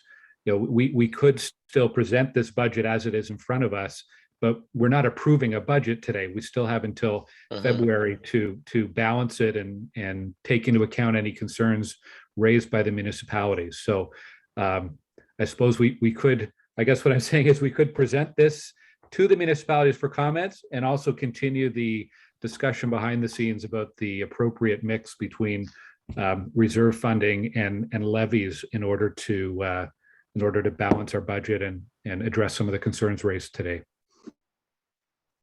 Thank you for your comments, Glenn. Sorry, Ange? it's just 30 days notice is all that the regs prescribed, is that we need to give them 30 days notice to provide at which a vote was taken. So yeah, we just have to give 30 days notice from what our draft budget or what we consider as our adopted in principle budget. Before we adopt it, we have to give the municipalities 30 days to comment or give their feedback. Okay, thank you. Thank you. So what I'm hearing from the process is that what we can do is actually consider Janet's motion as instruction to amend the budget, and then have that amended budget with the 135K out of the operating reserve submitted to municipalities for comment, if Janet's motion carries, or the current budget. That's what I'm considering right now.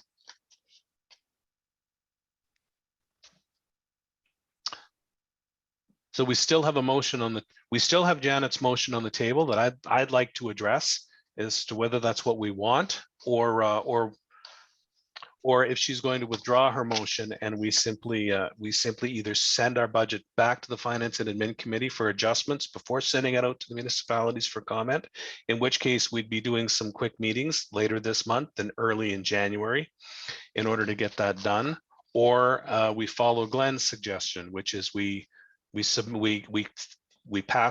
approve the budget as presented for circulation around municipalities. Staff hear our comments at this meeting as instruction, and come back to us with a final budget for consideration in either February, or present something to the Finance and Admin Committee in January for review ahead of our February meeting. Just in terms of getting this through the process at year's end, given people's availability, just going to start to drop off after this week.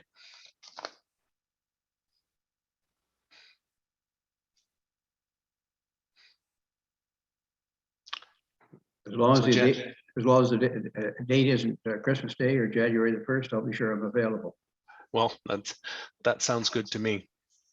Okay, but we still have a motion on the floor regarding the 135K.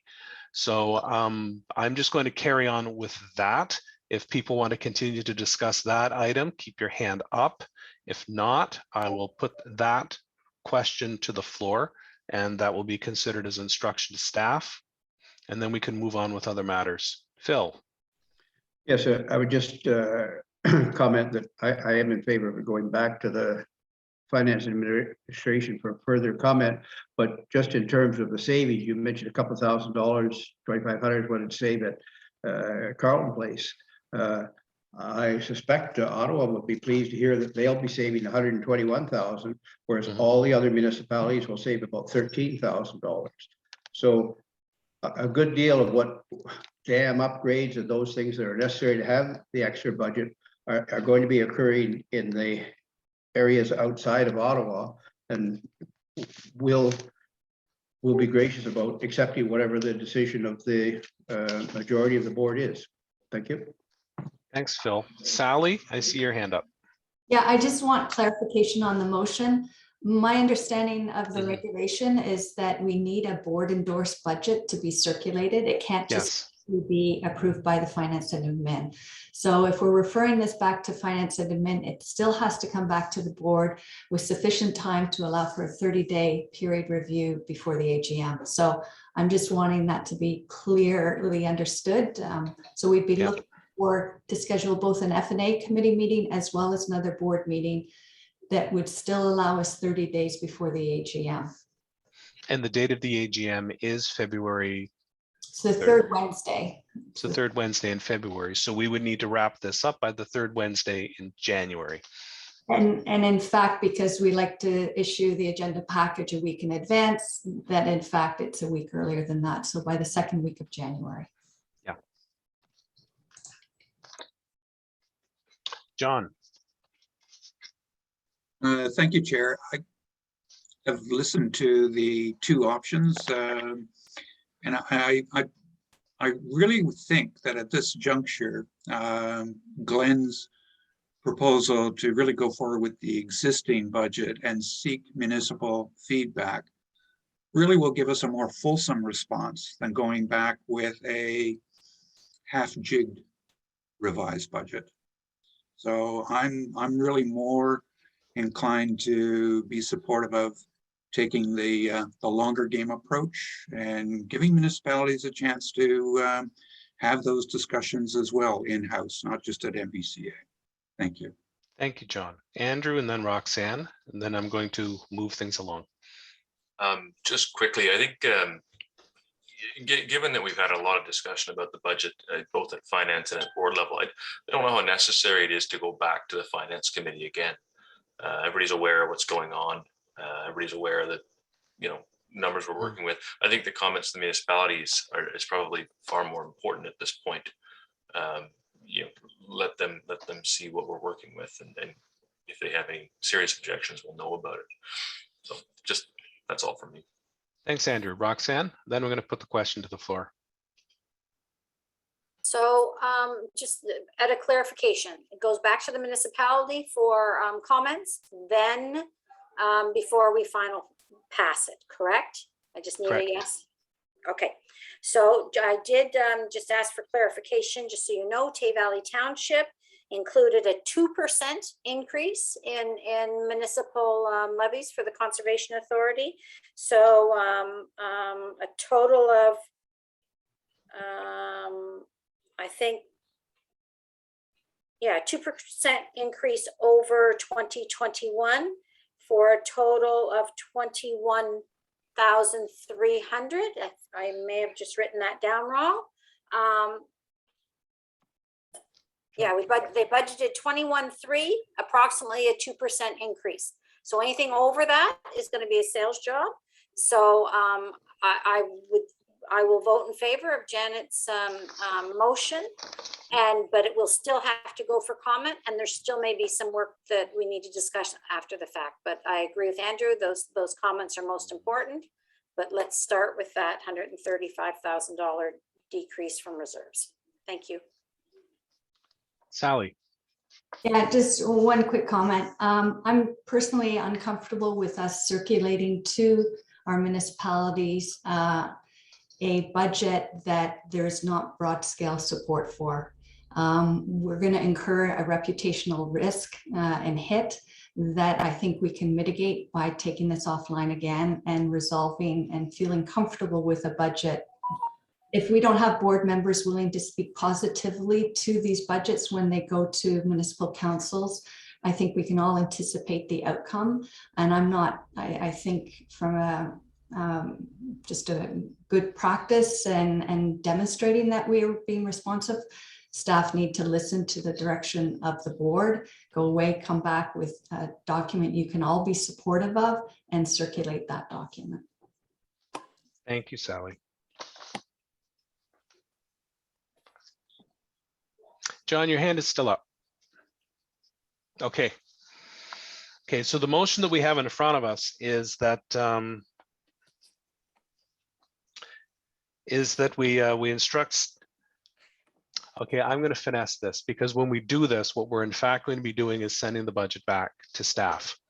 Is that we instruct staff to draw another $135,000 from the operating budget to reduce the municipal levy by an equivalent amount.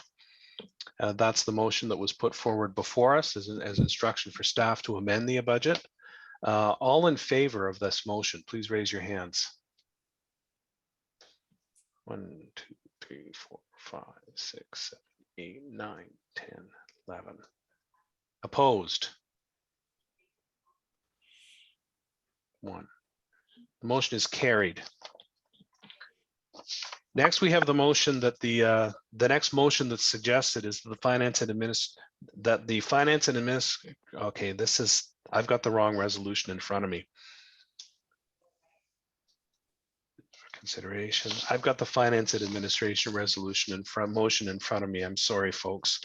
Is that I'm going to suggest that the recommended motion is that the board refer the budget back to the Finance and Administration Committee for further discussion and consideration.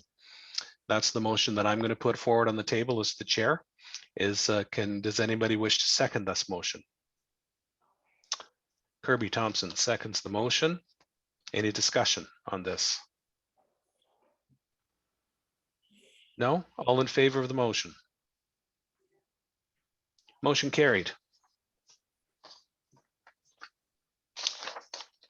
So Sally, I think we may need to, what we may need to do is consider we'll need to have Finance and Admin Committee. Would we need to consider a special board meeting in January to do this? I believe so. Okay, thank you. So we'll look forward to getting that done.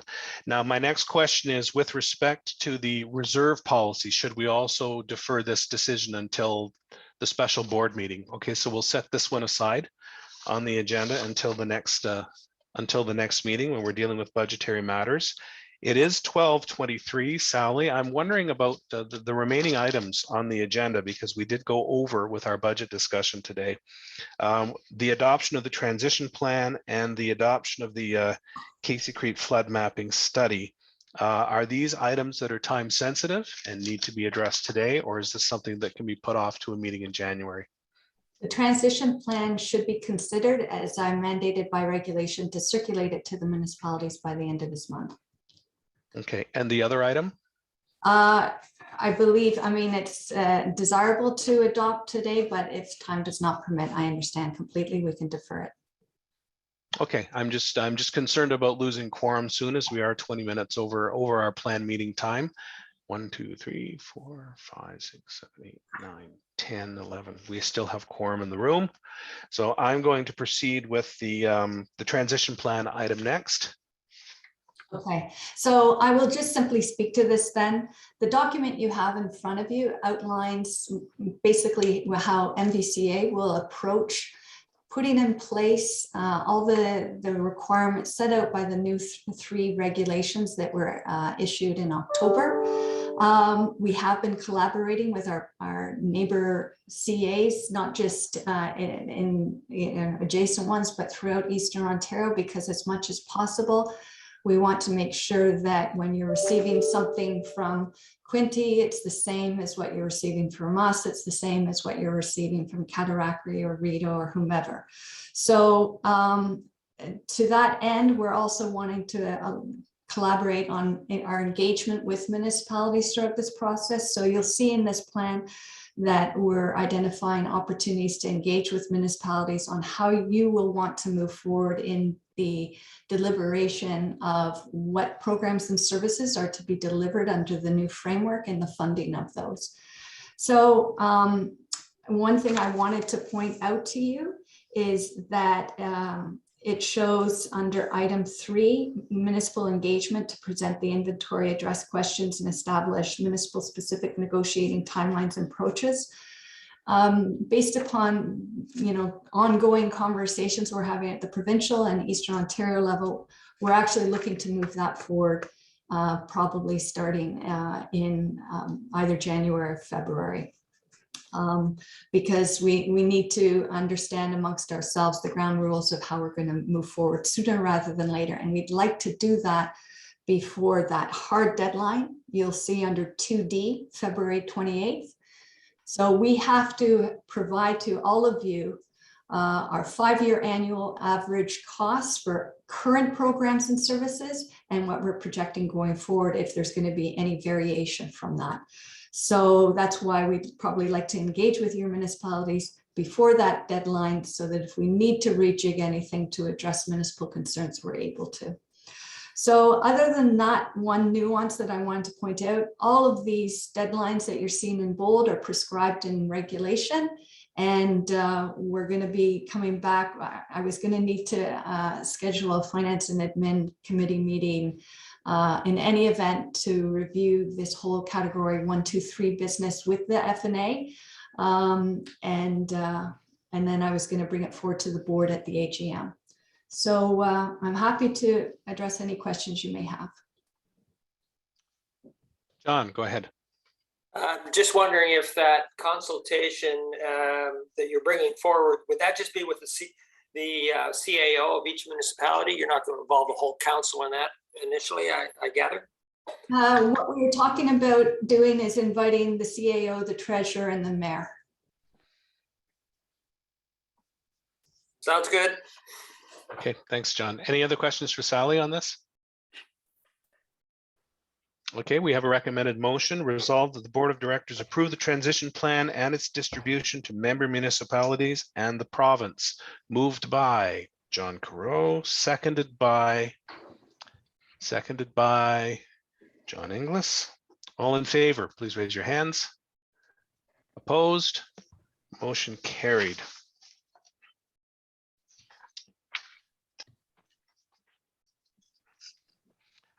How long would the report on the Casey Creek floodplain, how long would this report take, Sally? I look to Euro for that. Euro. Well, I can maybe present it within 5 minutes or less. Okay, I know there's a lot of work has gone into it. I don't want to give you the short shrift on the work you've done for your presentation. It's just if you can make a better presentation at a meeting in January than rushing through it today. I'd just like to know whether you think the board would benefit from a longer presentation rather than something that's rushed. All the details were, distributed, obviously, the report and maps and everything else. So in my presentation, I really wanted to focus on the key, summary of the key findings, right? So, I mean, I can maybe spend less time on the methodology and other things that I wanted to spend and just focus on really the key findings.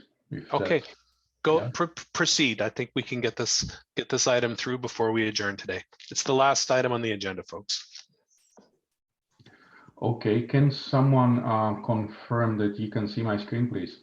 Yes, we can. Looks good. Okay, thank you. All right.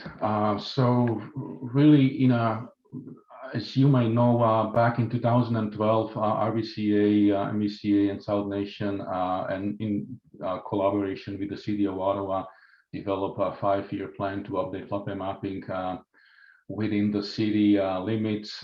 This plan established priority water courses And this was based on the existing development and, a future development plans. And in 2017, a second 5-year agreement was signed, and this included Casey Creek. So the Casey Creek you can see on this map, basically in green. I don't know if you can see my mouse, but it's basically between Carp Road on the left here and Dan Robin Road on right.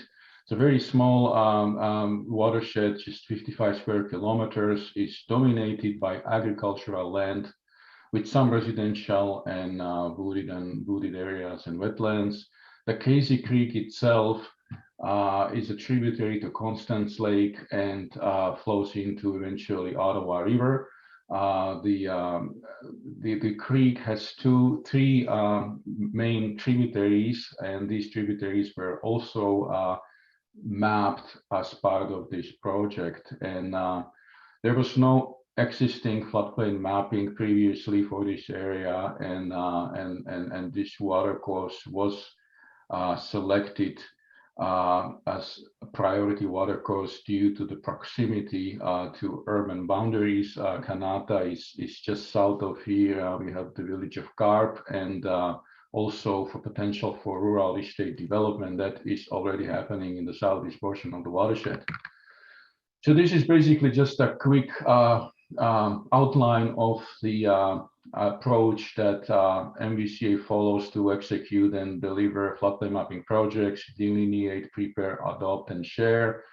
And we are right at this step here, adopt the report floodplain mapping for use in the application section 28 regulations. So in terms of methodology, I will skip this. There's a detailed report that we provided on the analysis. It basically includes the topographic analysis, hydrology, hydraulics, and mapping.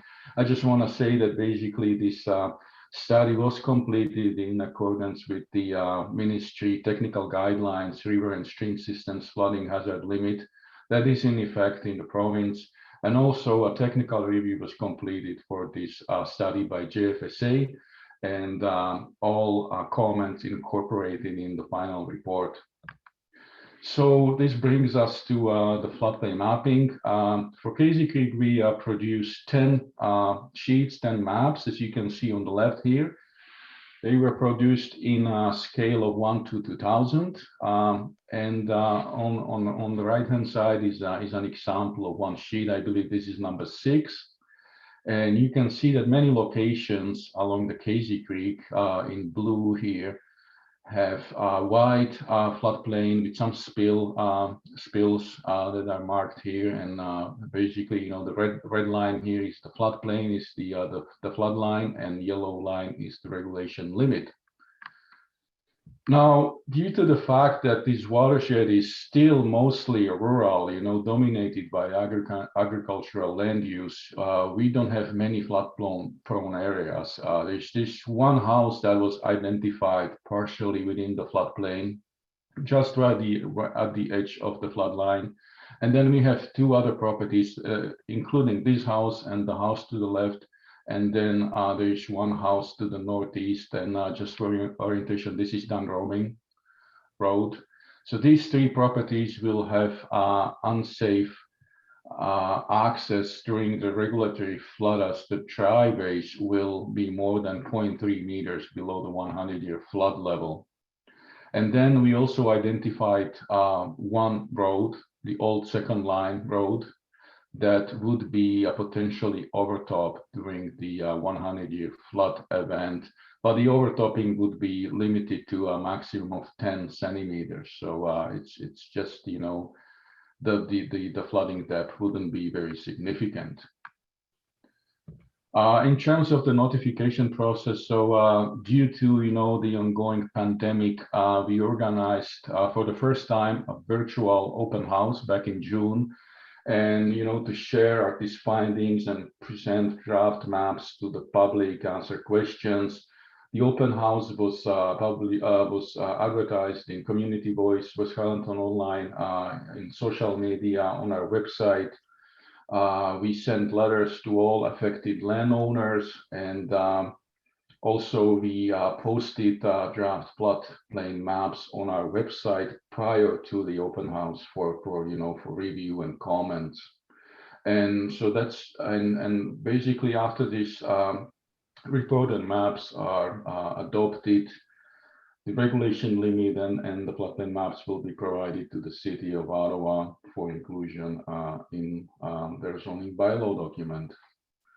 And that really brings me to my last slide, which provides a recommendation for the board, and I'll be happy to quickly answer any questions. Thank you, Euro. Does anyone have any questions on the presentation? Just raise your hands if you do.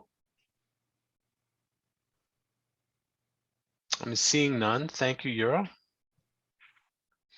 Okay, so we have a recommended motion that the Board of Directors adopt the report Casey Creek floodplain mapping study dated May 2021 and the associated GIS-based flood hazard limit lines and floodplain maps as a delineation of areas along the Casey Creek that are susceptible to flooding during the regional flood standard as defined in Schedule 1 of Ontario Regulation 153/06. And B, direct that the report, maps, and regulation limit be used in the implementation of Ontario Regulation 153/06. Do I have a mover for this motion, please? Kirby Thompson, seconded by Phil Sweetman. All in favor, please raise your hands. The motion is carried. Thank you for your patience, folks.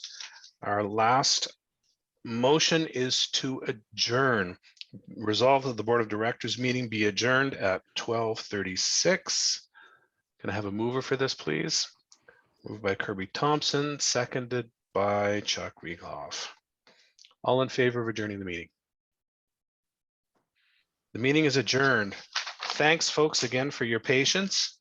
A lot of people wanted to talk today, and we made it through. So thank you very much. Yeah, thank you, Jeff. Well chaired and a difficult meeting. Did what I could. So, I've been through worse. So we'll likely be having a finance and admin committee meeting. I'm sure Sally will send out notice for that, and I will probably see you all in January for a special meeting of the board to consider the budget one more time. In the meantime, happy holidays, everyone. If I don't get a chance to see you on Zoom before then, and take some time to get some rest, spend time with family.